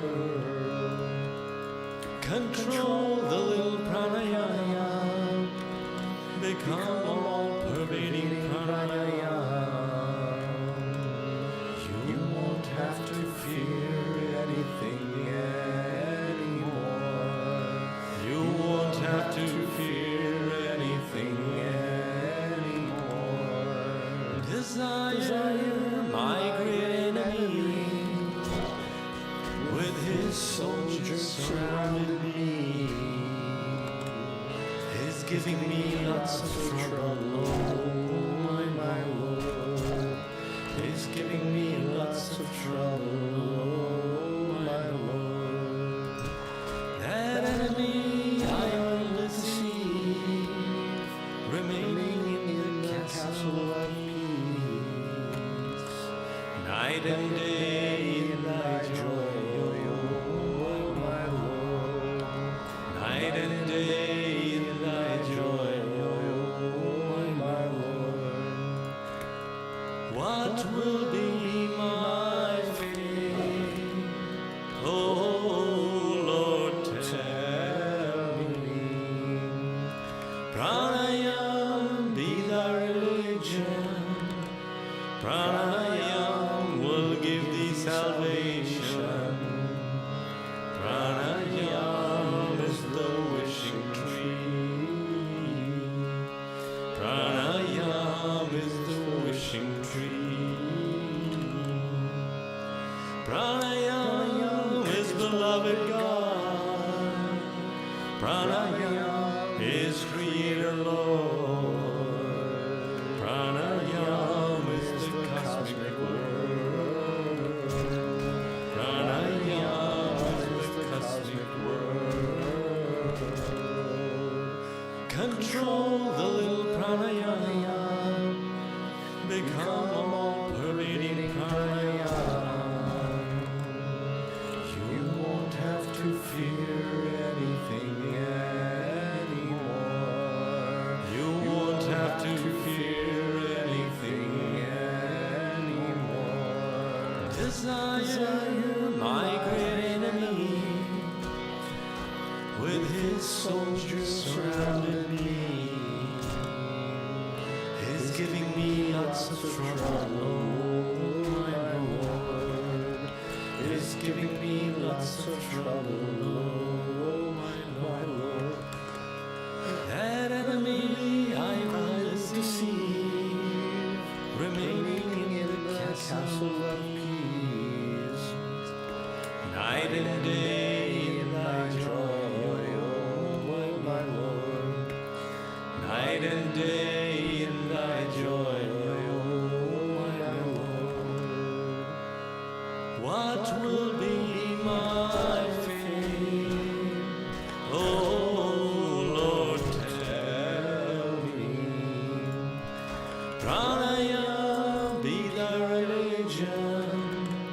Pranayam will give thee salvation. Pranayam is the wishing tree. Pranayam is the wishing tree. Pranayam is beloved God. Pranayam is Creator Lord. Pranayam is the cosmic word. Pranayam is the cosmic word. Control the little pranayam. Become all pervading pranayam. You won't have to fear anything anymore. You won't have to fear anything anymore. Desire, my great enemy, with his soldiers surrounded me, is giving me lots of trouble. Oh, my Lord, is giving me lots of trouble. Oh, my Lord, that enemy I endlessly see, remaining in the castle of peace, night and day in thy joy, oh, my Lord, night and day in thy joy, oh, my Lord. What will be my fate? Oh Lord, tell me. Pranayam be thy religion. Pranayam will give thee salvation. Pranayam is the wishing tree. Pranayam is the wishing tree. Pranayam is beloved God. Pranayam is Creator Lord. Pranayam is the cosmic word. Pranayam is the cosmic word. Control the little pranayam. Become all pervading pranayam. You won't have to fear anything anymore. You won't have to fear anything anymore. Night and day in thy joy, oh my Lord. Night and day in thy joy, oh my Lord. Night and day in thy joy, oh my Lord. Night and day in thy joy, oh my Lord. Night and day in thy joy, oh my Lord. Night and day in thy joy, oh my Lord. Night and day in thy joy, oh my Lord. Woo! Big ding! Level 32, baby! Let's go, Booyah! Hail to the night. Hail to the night. Oh, yeah, yeah, yeah, yeah, yeah, yeah, yeah, yeah, yeah. Let's go. Big ding, big ding, big ding. Huge. Huge. Huge. Let's go. Woo! Big ding.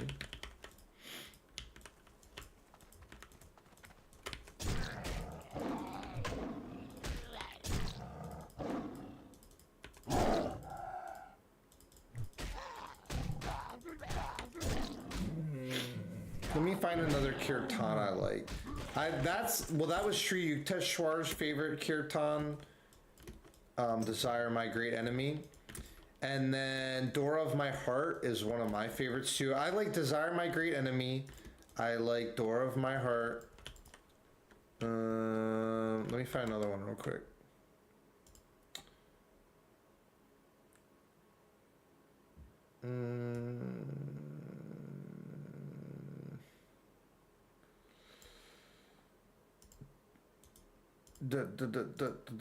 the Yogananda song.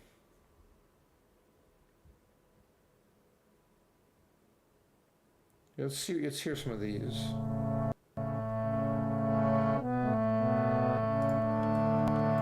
I don't know if I know this one. How shall I love thee, Lord my God, with every breath I breathe? How shall I love thee, Lord my God, with every breath I breathe? Just as a fire may burn out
Just kind of figuring out what I want to do with these new abilities. And demoralizing roar. Let's get that.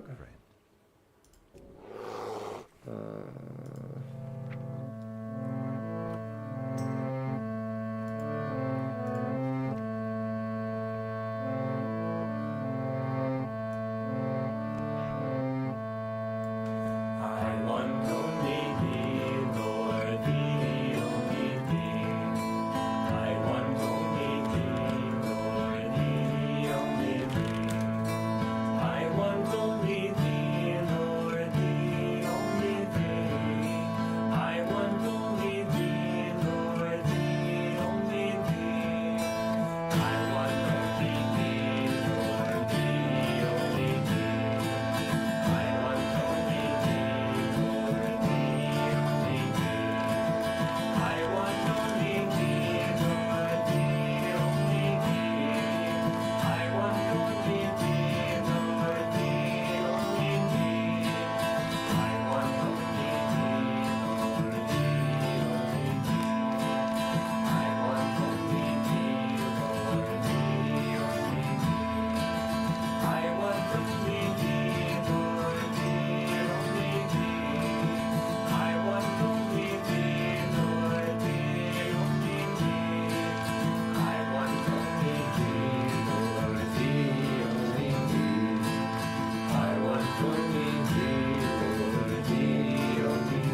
Good day to you.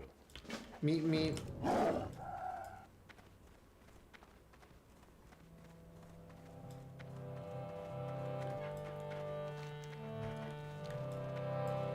Oh God, beautiful, oh God, beautiful, oh God, beautiful, oh God, beautiful. At thy feet, oh, I do bow. At thy feet, oh, I do bow. Oh God, beautiful, oh God, beautiful, oh God, beautiful, oh God, beautiful.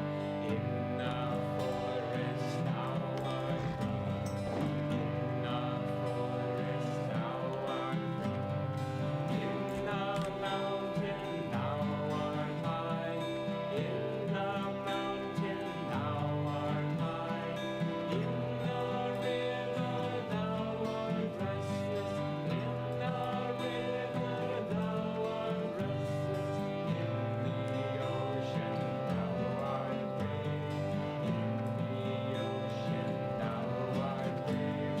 Oh God, beautiful, oh God, oh God, beautiful, oh God, beautiful. At thy feet, oh, I do bow. At thy feet, oh, I do bow. Oh God, beautiful, oh God, oh God, beautiful, oh God, beautiful. Also, Dark Moon Fair started today. I'm gonna go check out Dark Moon Fair. I keep forgetting to.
Silver, 82 copper, nice. Wait, what was that? It was level 33. That sounds pretty good.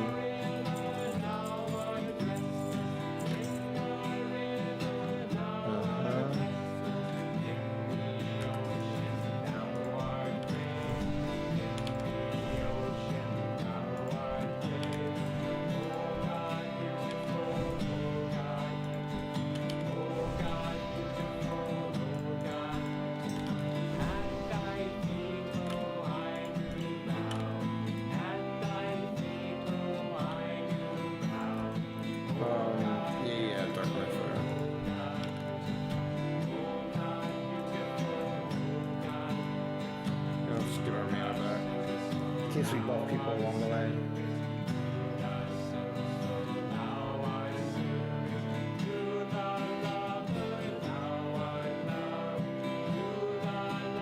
Is my add-on thing still screwed up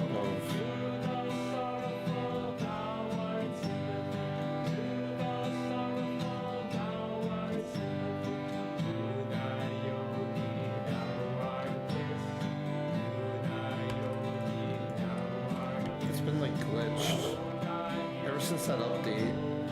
I had it fixed for a while because I updated my Curse Forge thing, but rats.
I love buffing people in this area too. What is it called? Goldshire.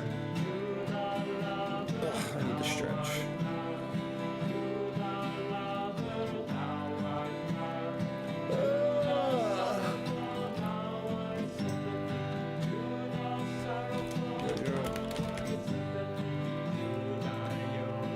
Let's buff these noobs. I love buffing noobs. Yeah, see I'm gonna make them happy. Hey, thanks, buddy. Thanks, buddy. Wait, there's no Dark Moon Fair. When I logged in earlier, it said Dark Moon Fair. What? Here's a Sugar Rush.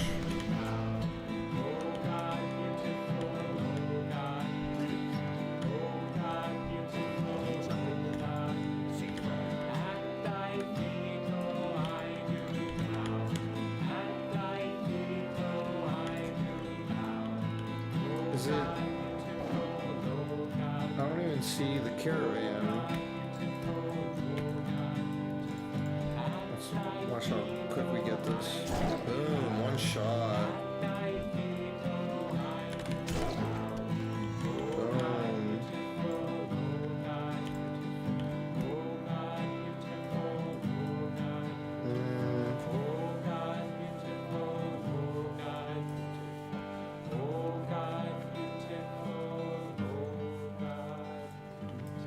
Wait, am I going the wrong way? I thought so, see?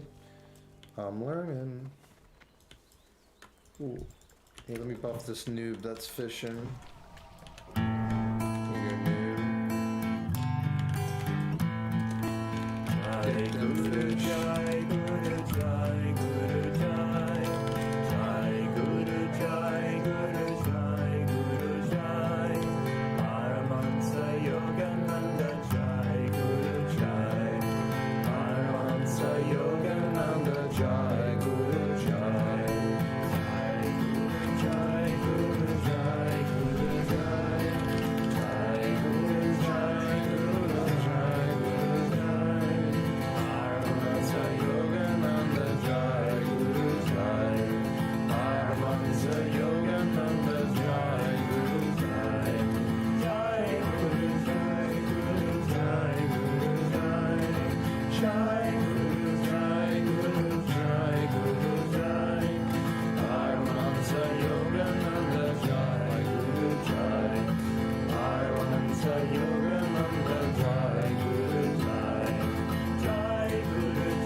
That's a good one.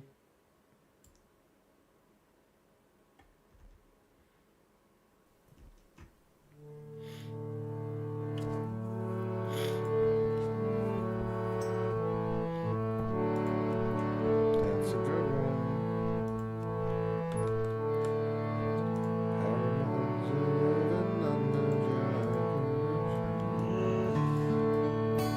I fill my heart with music.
That was a good one. Sing a song, and sorrow's gone, and joy. Amen. God is light. His I don't want to listen to a guided meditation or. first two expressions manifested in creation were sound, the word or holy Om or Amen, and light. As written in the Bible, in the beginning God said, Wait, I missed the beginning. What was that again?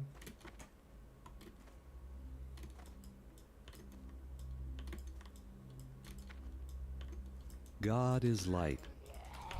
His first two expressions, manifested in creation, were sound, the word or holy Om or Amen, and light. As written in the Bible, in the beginning God said, "Let there be light." Paramahansa Yogananda says, just behind the darkness of closed eyes in meditation shines that radiance of God. If you saw God right now, you would see him as one mass of light scintillating over the whole universe. As I close my eyes in ecstasy, everything melts into that great light. It is not imagination, rather the perception of the soul reality of being. Whatever is seen in that state will happen. That is the proof of the reality of that omnipresent light of all becomings.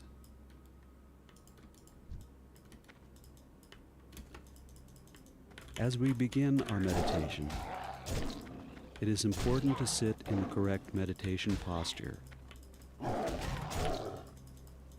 The spine should be held straight and the chin parallel to the floor.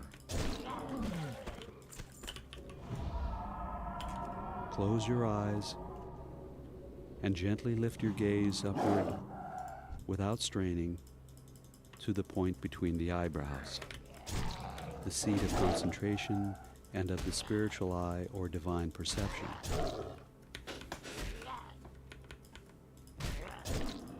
Mentally command the body to be still and relaxed. Consciously feel the body relaxing.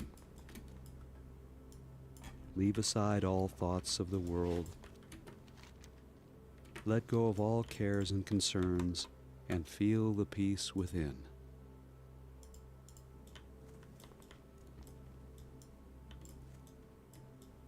Visualizing yourself surrounded by God's all-pervading light, let us begin with a prayer. Please repeat after me. O blazing light, awaken my heart. Awaken my soul. Ignite my darkness. Tear the veil of silence. And fill my temple with thy glory.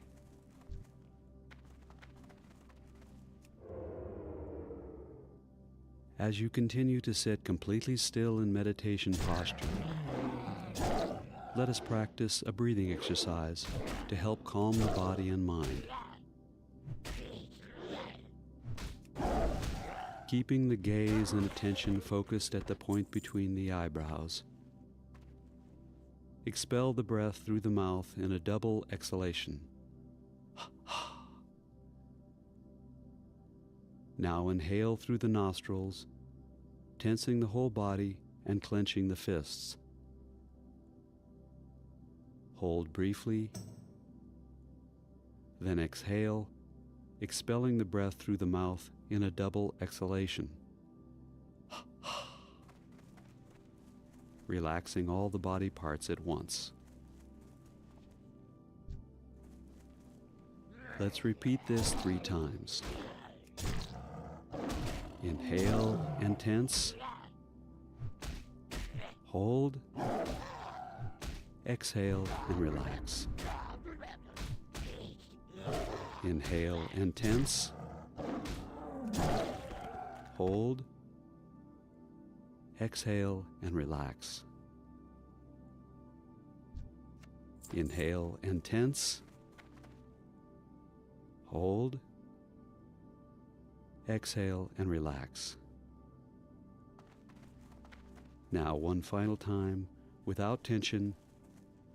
Inhale. Hold. Exhale and completely relax. Now forget the breath. Let it flow in and out naturally of its own accord, as in ordinary breathing.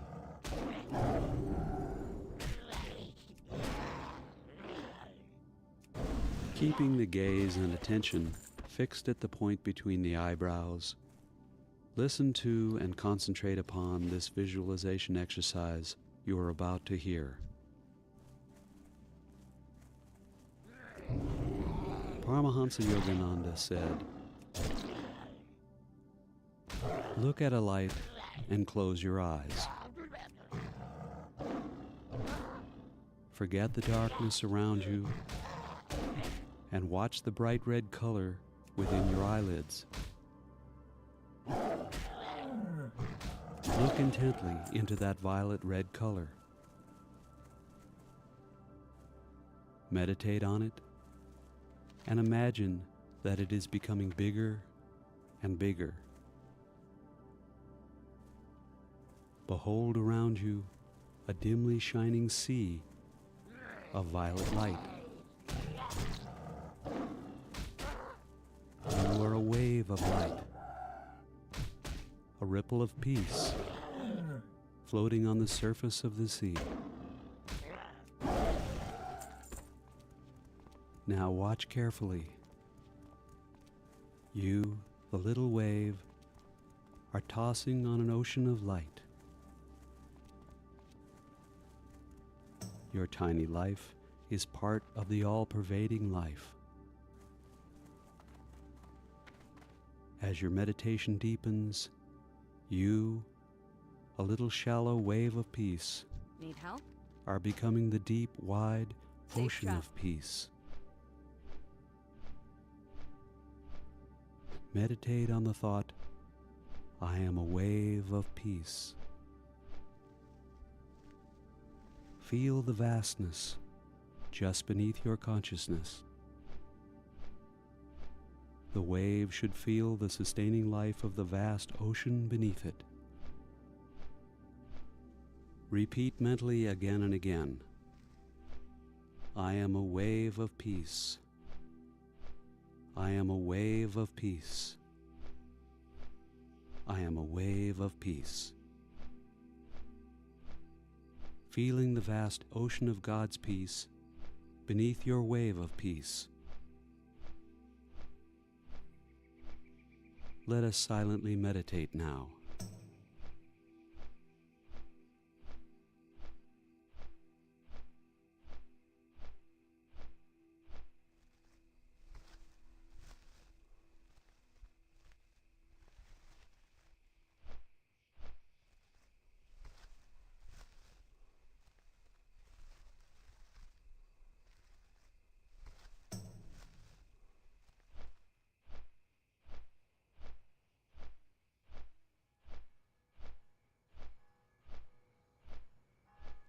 The words of Paramahansa Yogananda.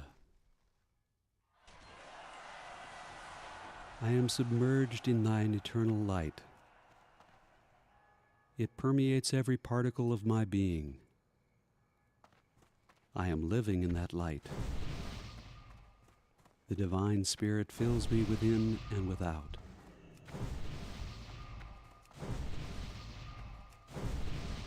Now we will practice an affirmation together.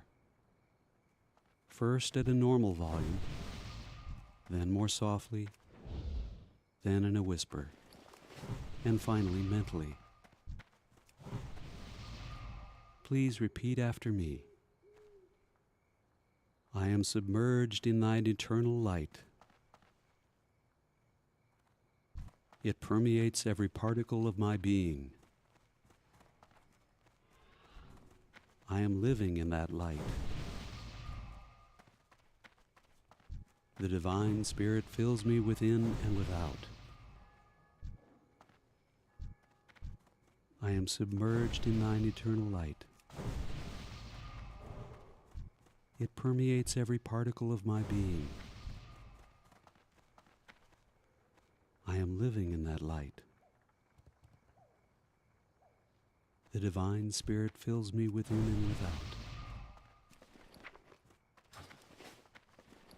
I am submerged in thine eternal light. It permeates every particle of my being. I am living in that light. The divine spirit fills me within and without.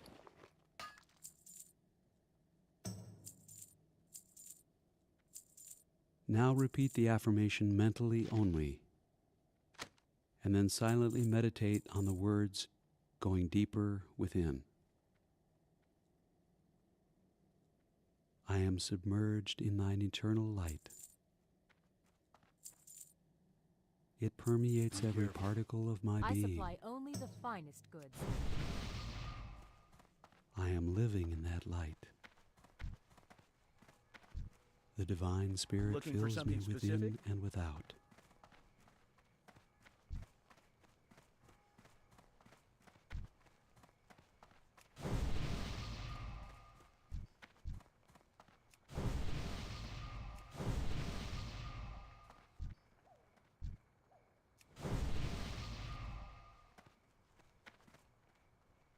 Alune be praised.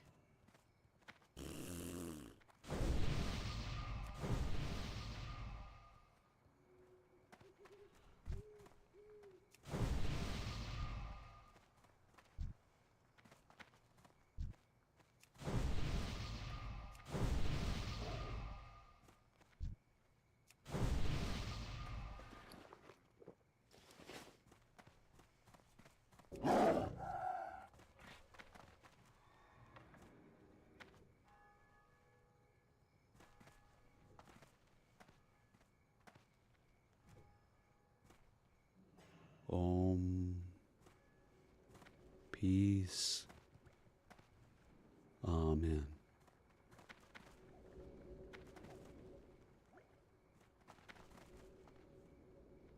We hope you enjoyed this meditation. Hold on to the peace you have gained during this meditation throughout the day. We encourage you to visit our guided meditations again and to practice for longer periods on your own. May your life be filled with the light and bliss of God's presence.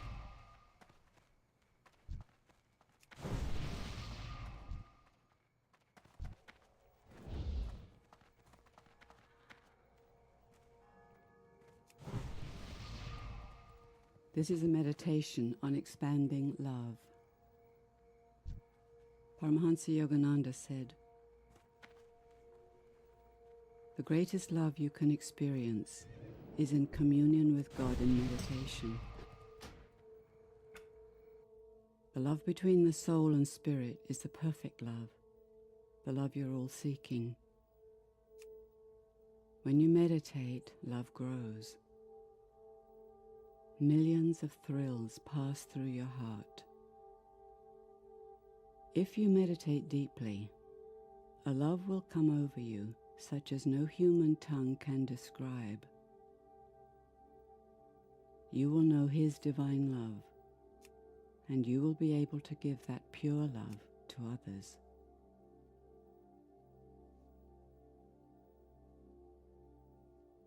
As we begin our meditation, it is important to sit in the correct meditation posture. The spine should be held straight and the chin parallel to the floor.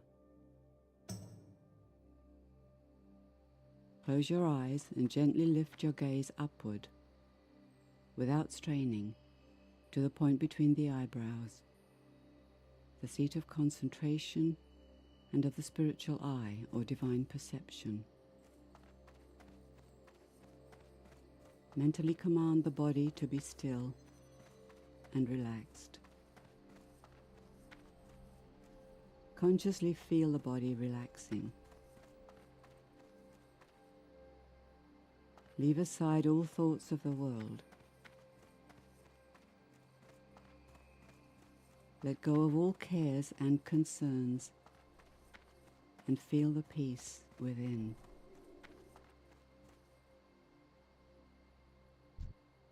Hello. Let us begin with a prayer. Please Hail repeat to the after night. me. O fountain of love, make me feel that my heart is flooded by thine omnipresent love.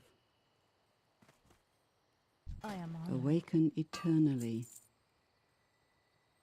the consciousness of thy loving presence within me.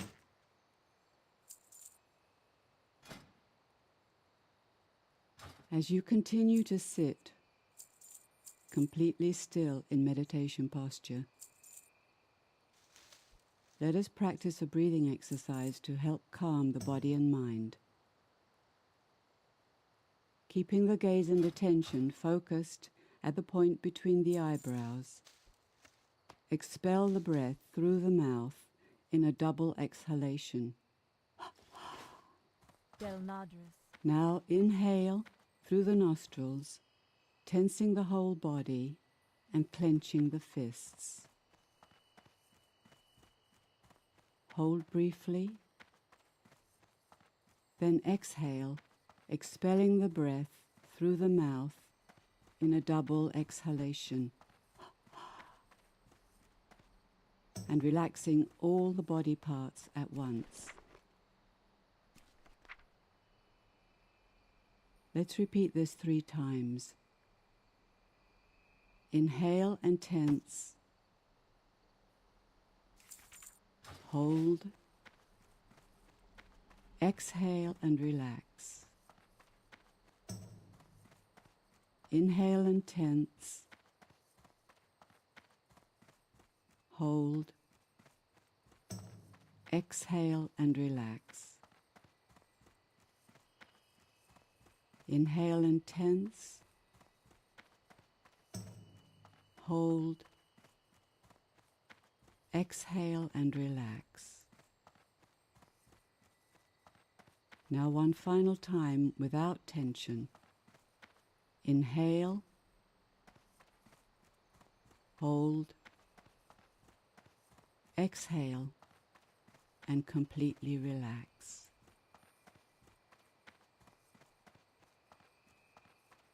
Now forget the breath. Let it flow in and out naturally, of its own accord, as in ordinary breathing.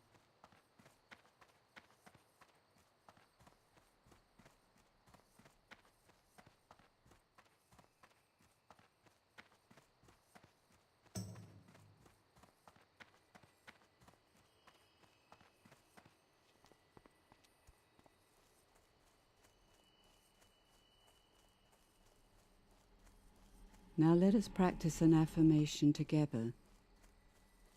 First at a normal volume, then more softly, then in a whisper, and finally mentally. Please repeat after me.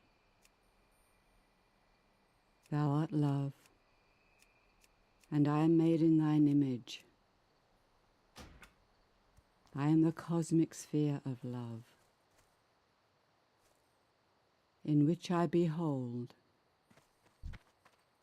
all planets, all stars, all beings, all creation, as glimmering lights. I am the love that illumines the whole universe. Thou art love,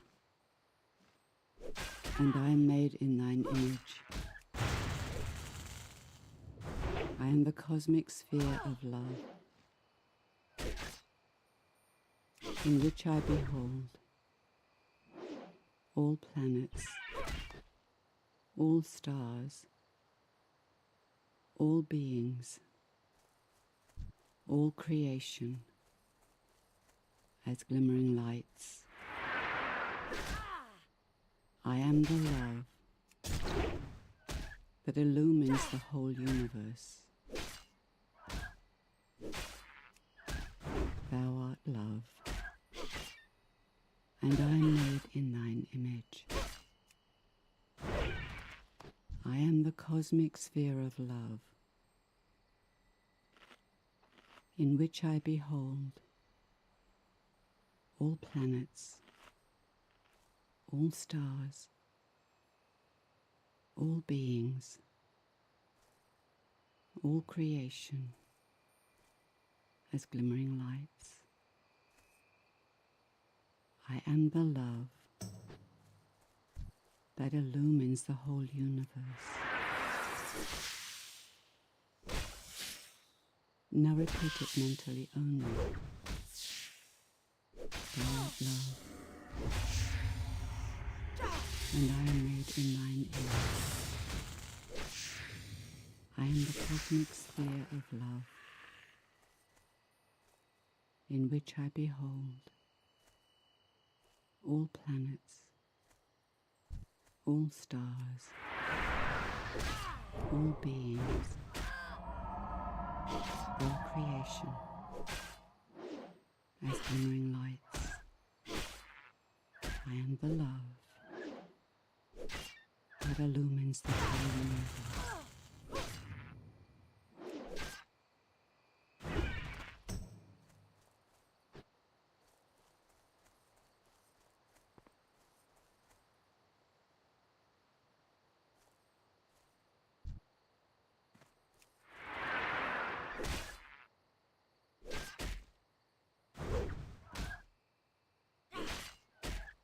Feel the calmness and stillness within.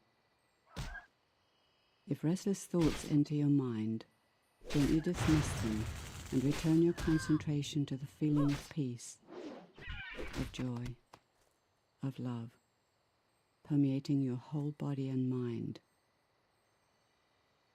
Enjoy the stillness as we go deeper in silent meditation. Let us meditate.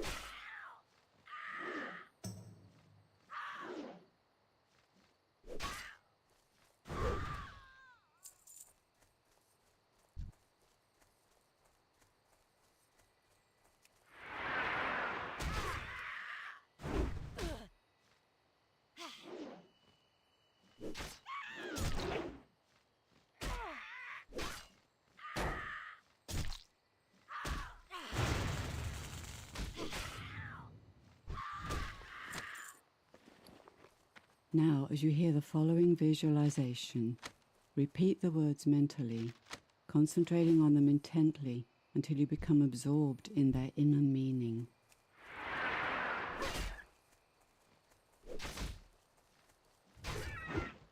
Put your attention on the heart and feel the greatest love that you ever felt for another person. Let that love saturate every cell of your body.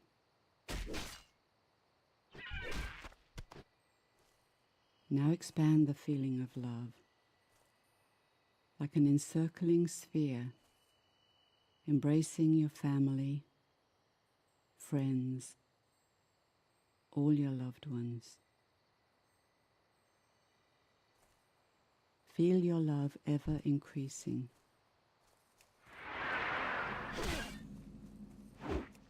Include in that sphere all the people in your city, then all of your country. Now everything in the world is bathed in that love. The whole earth, the solar system, the far-flung galaxies and island universes. Everything is floating in this vast sphere of love.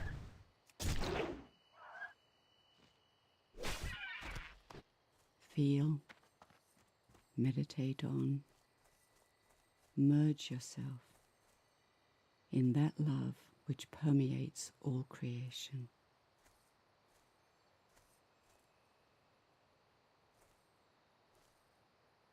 Let us continue to meditate.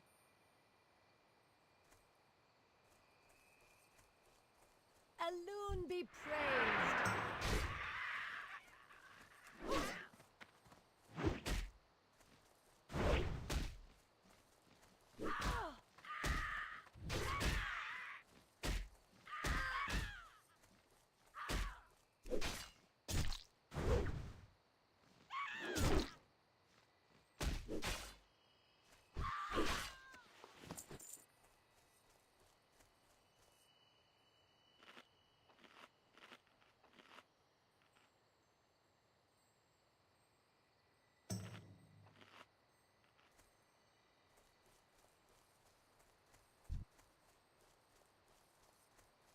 Hail to the night!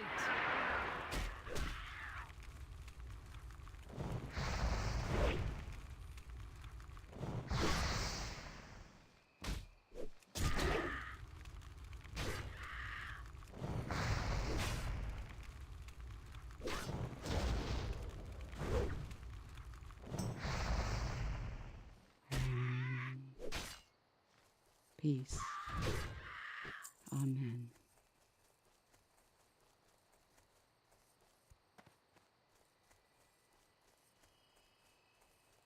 We hope you enjoyed this meditation. Hold on to the expansion of love you have gained during this meditation throughout the day. And if you find time to visit this guided meditation again, we encourage you to do so and to practice for longer periods on your own. May your life be filled with the love and bliss that is always waiting for you within your soul.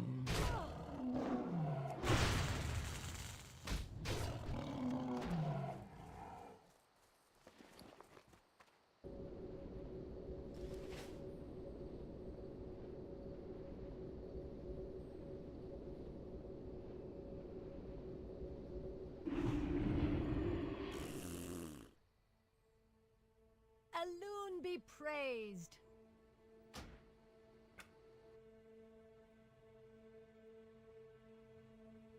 To meditate on peace,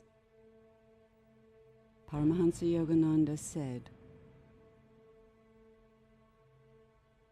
"Peace emanates from the soul and is the sacred inner environment in which true happiness unfolds. Peace is not something we can acquire from outside ourselves. We must learn to discover it within. Through meditation, we become centered in the stillness and joy of our own essential nature, the soul, and partake of that divine peace, which is the actual presence of God.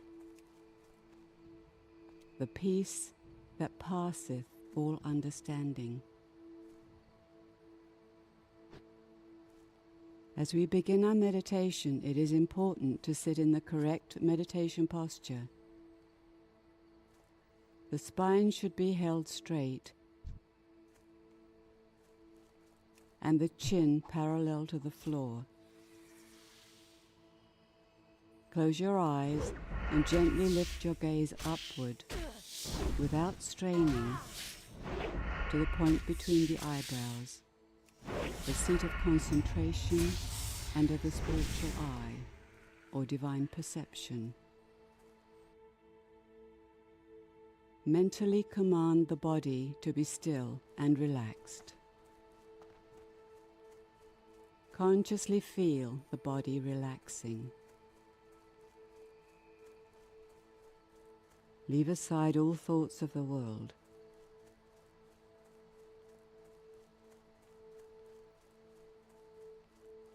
Let go of all cares and concerns and feel the peace within.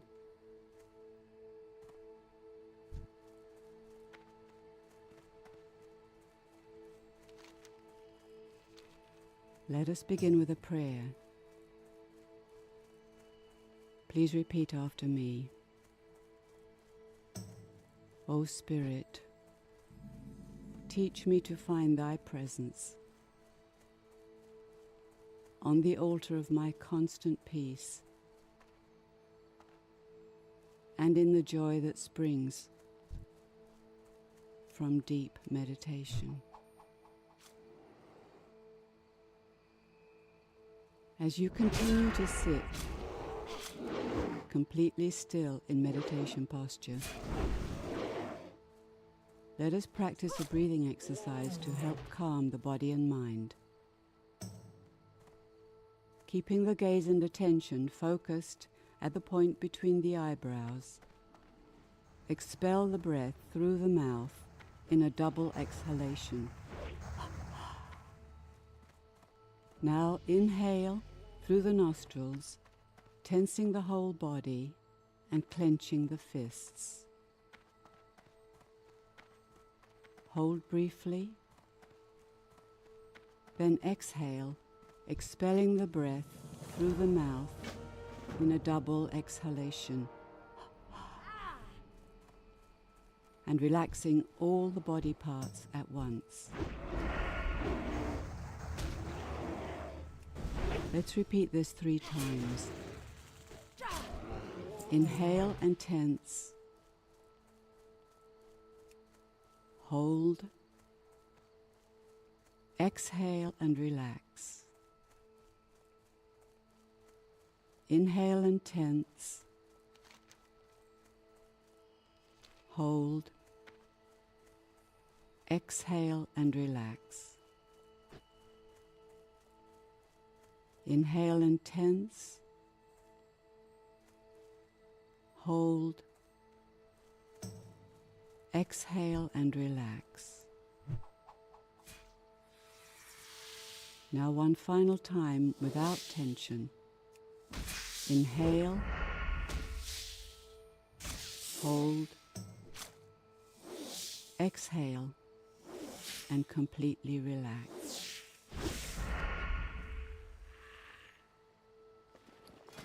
Now forget the breath. Let it flow in and out naturally, of its own accord, as in ordinary breathing. With the attention fixed at the point between the eyebrows, the center of calmness, mentally concentrate on the words of Paramahansaji that you are about to hear. Meditate on these words until you feel that divine peace has become a part of your own consciousness.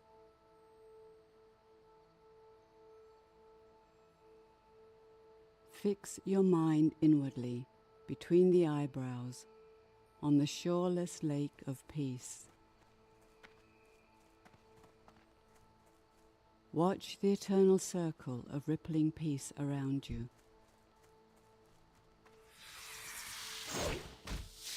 The more you watch intently, the more you will feel the wavelets of peace spreading from the eyebrows to the forehead,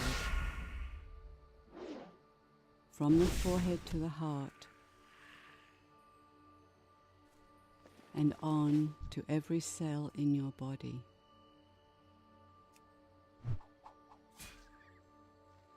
Now the waters of peace are overflowing the banks of your body and inundating the vast territory of your mind.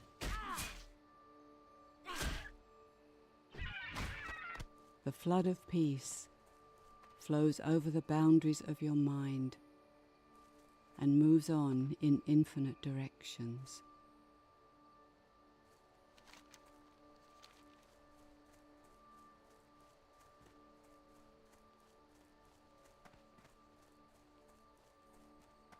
Feel the calmness and stillness within. If restless thoughts enter your mind, gently dismiss them and return your concentration to the feeling of peace, of joy, of love, permeating your whole body and mind.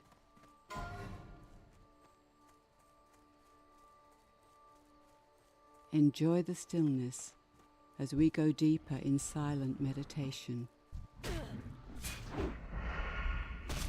Let us meditate.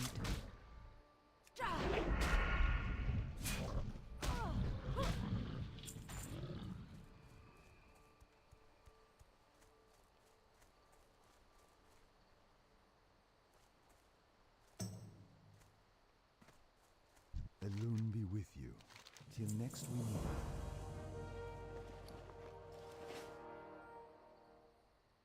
Hail to the night! I am honored.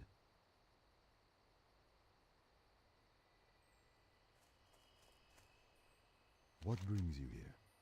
May the stars guide you. Goddess, watch over you.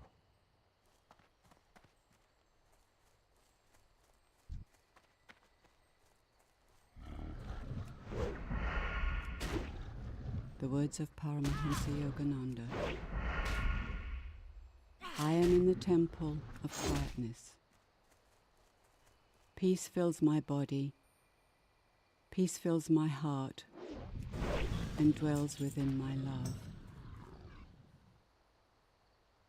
Peace within, without, everywhere. Infinite peace surrounds my life and permeates all the moments of my existence.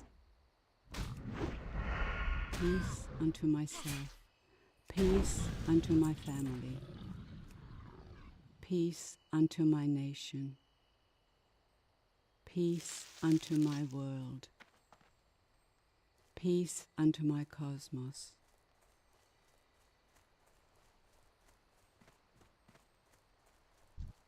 Now please repeat this affirmation after me. First at a normal volume, then softer, then as a whisper, and finally repeat it mentally. Concentrate deeply on these words until you become absorbed in their inner meaning and convert them into an actual experience.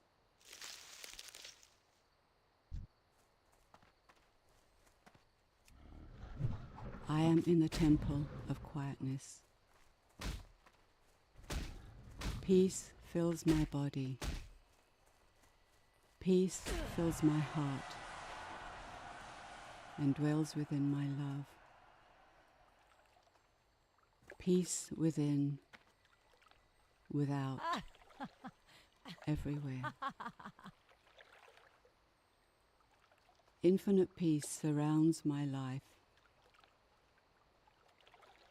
and permeates all the moments of my existence. Peace unto myself, peace unto my family, peace unto my nation, peace unto my world, peace unto my cosmos. I am in the temple of quietness. Peace fills my body. Peace fills my heart and dwells within my love. Peace within, without, everywhere. Infinite peace surrounds my life and permeates all the moments of my existence. Peace unto myself, peace unto my family, peace unto my nation, peace unto my world, peace unto my cosmos. I am in the temple of quietness. Peace fills my body. Peace fills my heart and dwells within my love. peace within, without, everywhere. Infinite peace surrounds my life and permeates all the moments of my existence. Peace unto myself,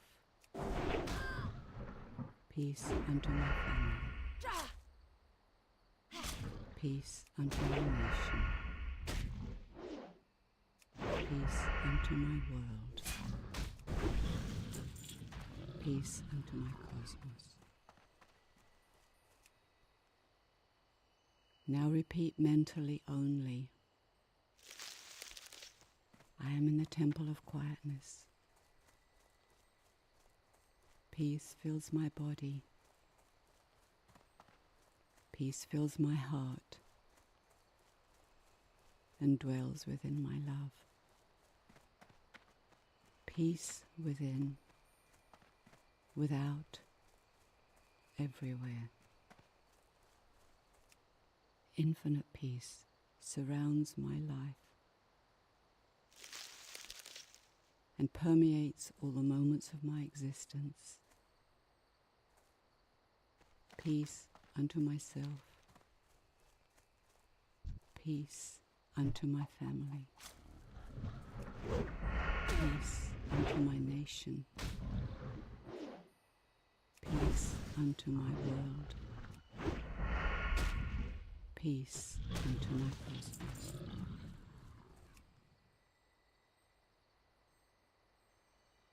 Let us continue to meditate.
Om.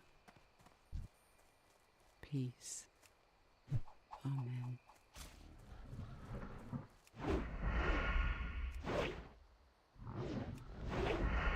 We hope you enjoyed this meditation.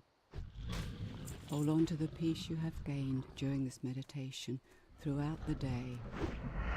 And if you find time to visit our guided meditations again, we encourage you to do so, and to practice for longer periods on your own.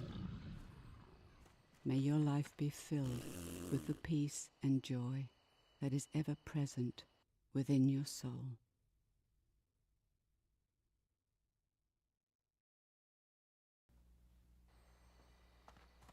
Meditate again briefly after this next chant, Lord, I am thine.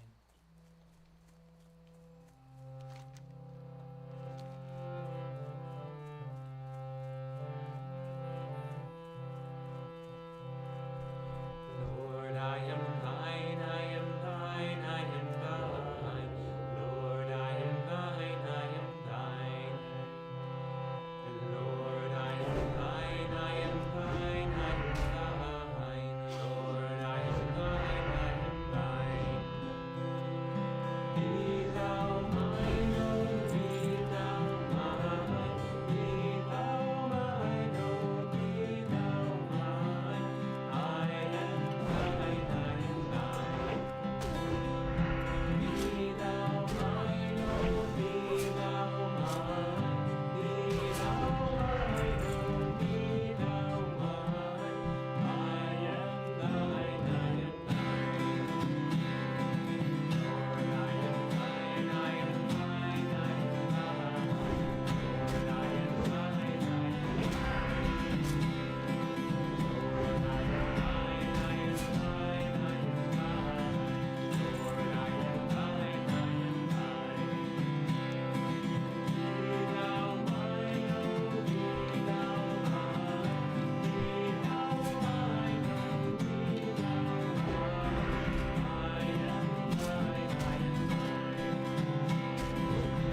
in a little bit, I'm gonna go to bed, guys. I had a lot of fun. I leveled up. Here, let me pause the Nanda videos. What was I gonna say? Oh wait, did that not work? I think it worked.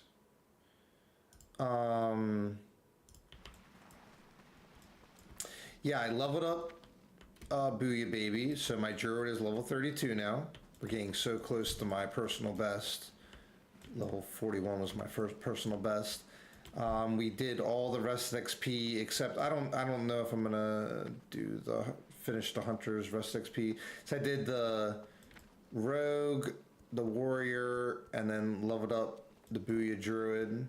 Pretty tired, and there's no rush. You can build up to at least I think it's a level and a half. I'm almost certain about that. So this is only like 6.5 bars. I need to get this Booyah to Stormwind, but I need to get a mage. That's a level 11 bear. So you do this.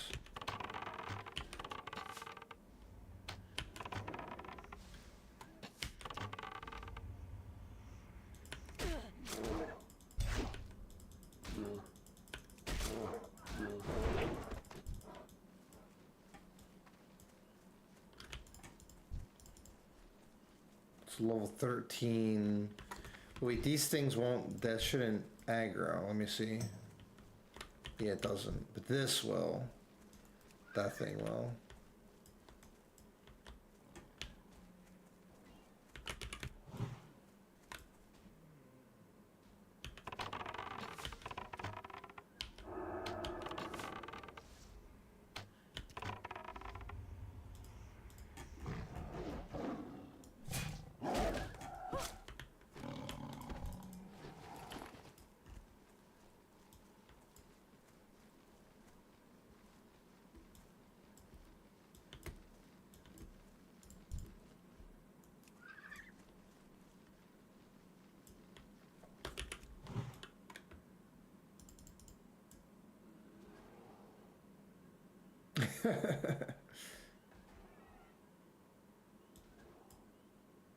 Ooh, the bear's winning.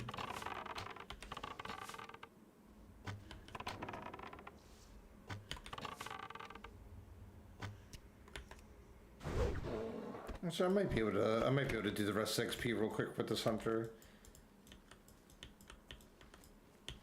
This area is pretty dangerous. That's why I usually try to go to Stormwind at this point. Because, well, if you go too far south, there's orc NPCs. But it's a pretty dangerous area. And there's moonkins over here. I think I'm a high enough level for the moonkins. We can go find out.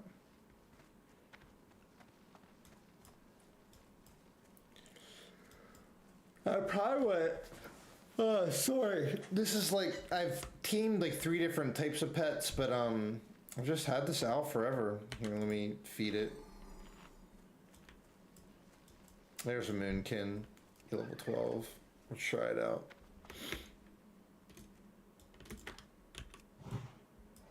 Gotta be careful. So this is a situation you gotta be careful. Ooh, here, let's see if this could be interesting. Yeah, we should be fine. Easy, and then goodness gracious.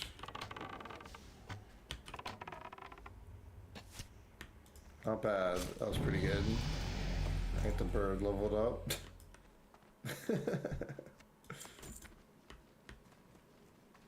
Dang, hunters are by far the best class. By far.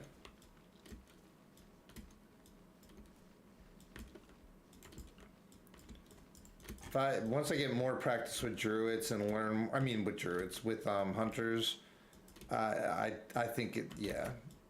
They just got so much going for them.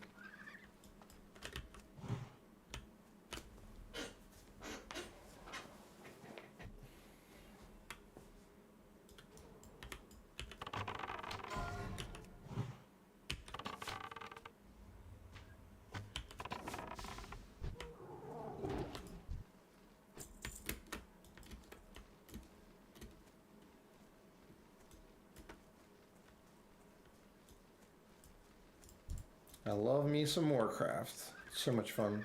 I'm excited to play more tomorrow too, actually.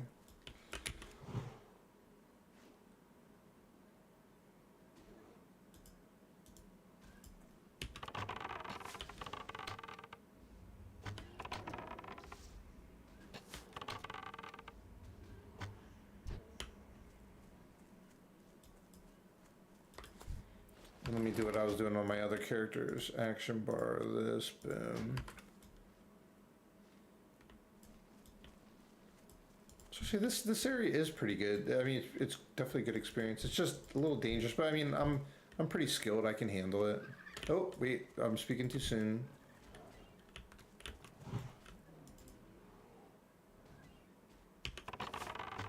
Actually, we'll take the aggro off of one of these. Boom, perfect. Then put the aggro on that.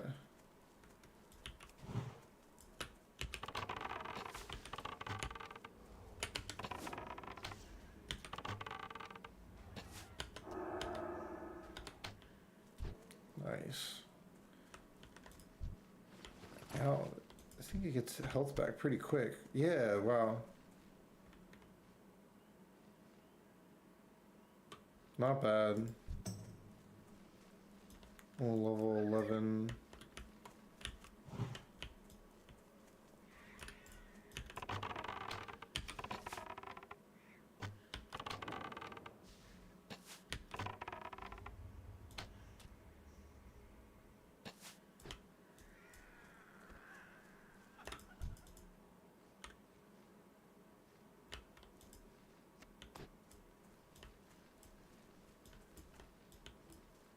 Yeah, we're cruising.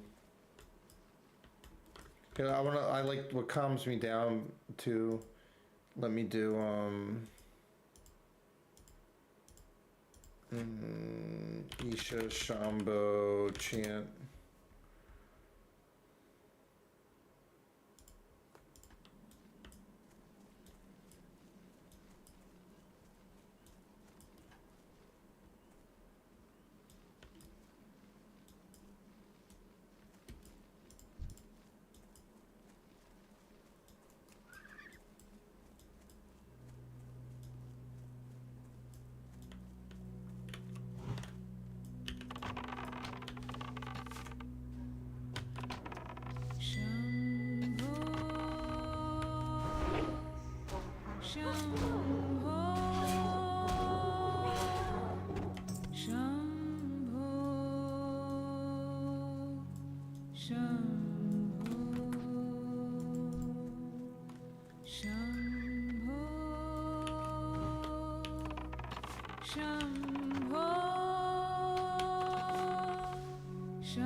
Oh, Zandalar.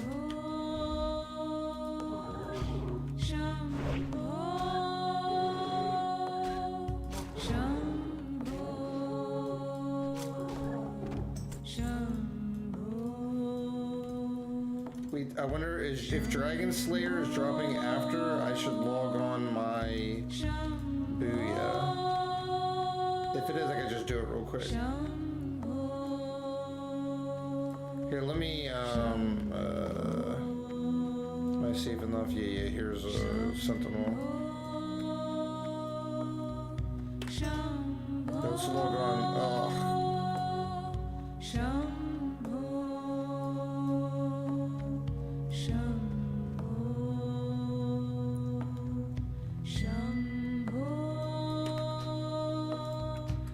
Jeez. I'm just trying to get the other buff. Go, go, go. Let me get inside here.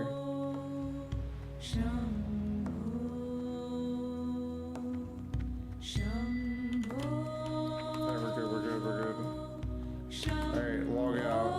Log on Booyah.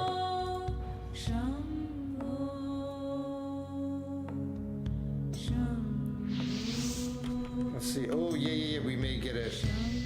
I don't think it dropped yet. Oh no! Was I too late? Frick.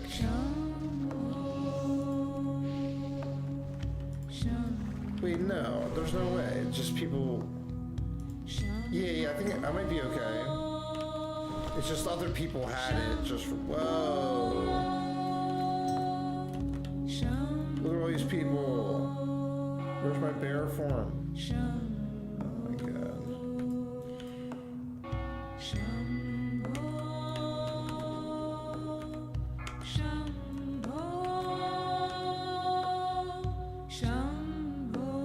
There we go. Jeez, I was trying to that whole time. Okay, that's all good. Look at all these people. Oh my gosh.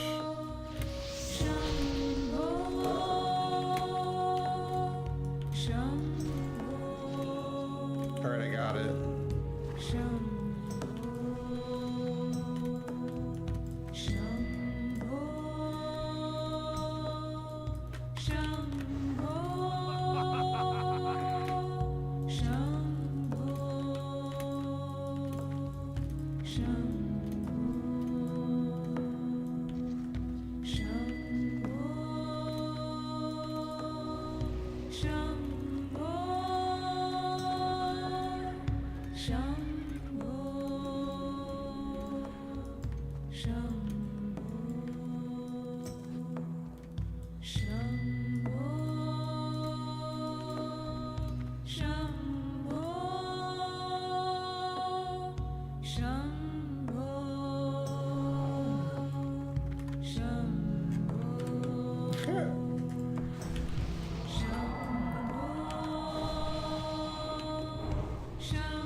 That's what I was trying to do before, but I didn't have mana. I always like dancing in my bear form before the buffs or whatever. Level 32.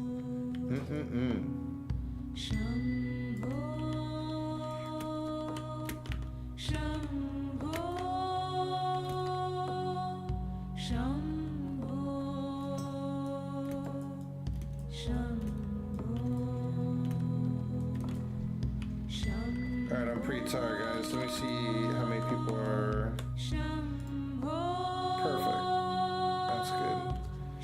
It's always funny each night when there's like 6 or 7 people watching when I'm about to sign off, and I'm like, no, I gotta stay on so I can get affiliate on YouTube. I'm getting so close to 3,000 watch hours, whatever it is.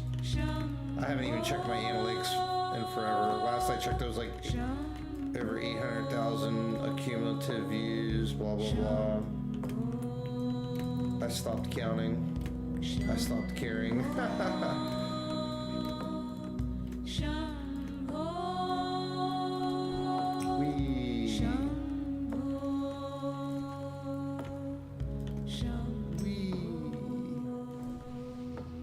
Glory to God.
That's it for me.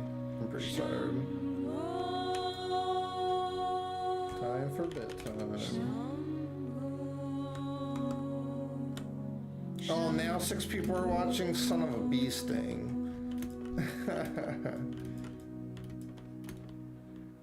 Son of a bee sting. I love when people do the what's it called? RP walking. A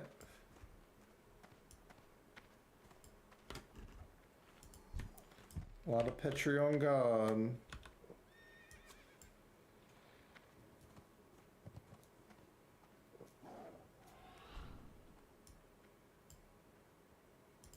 Jeez, all the Petri on God people on top.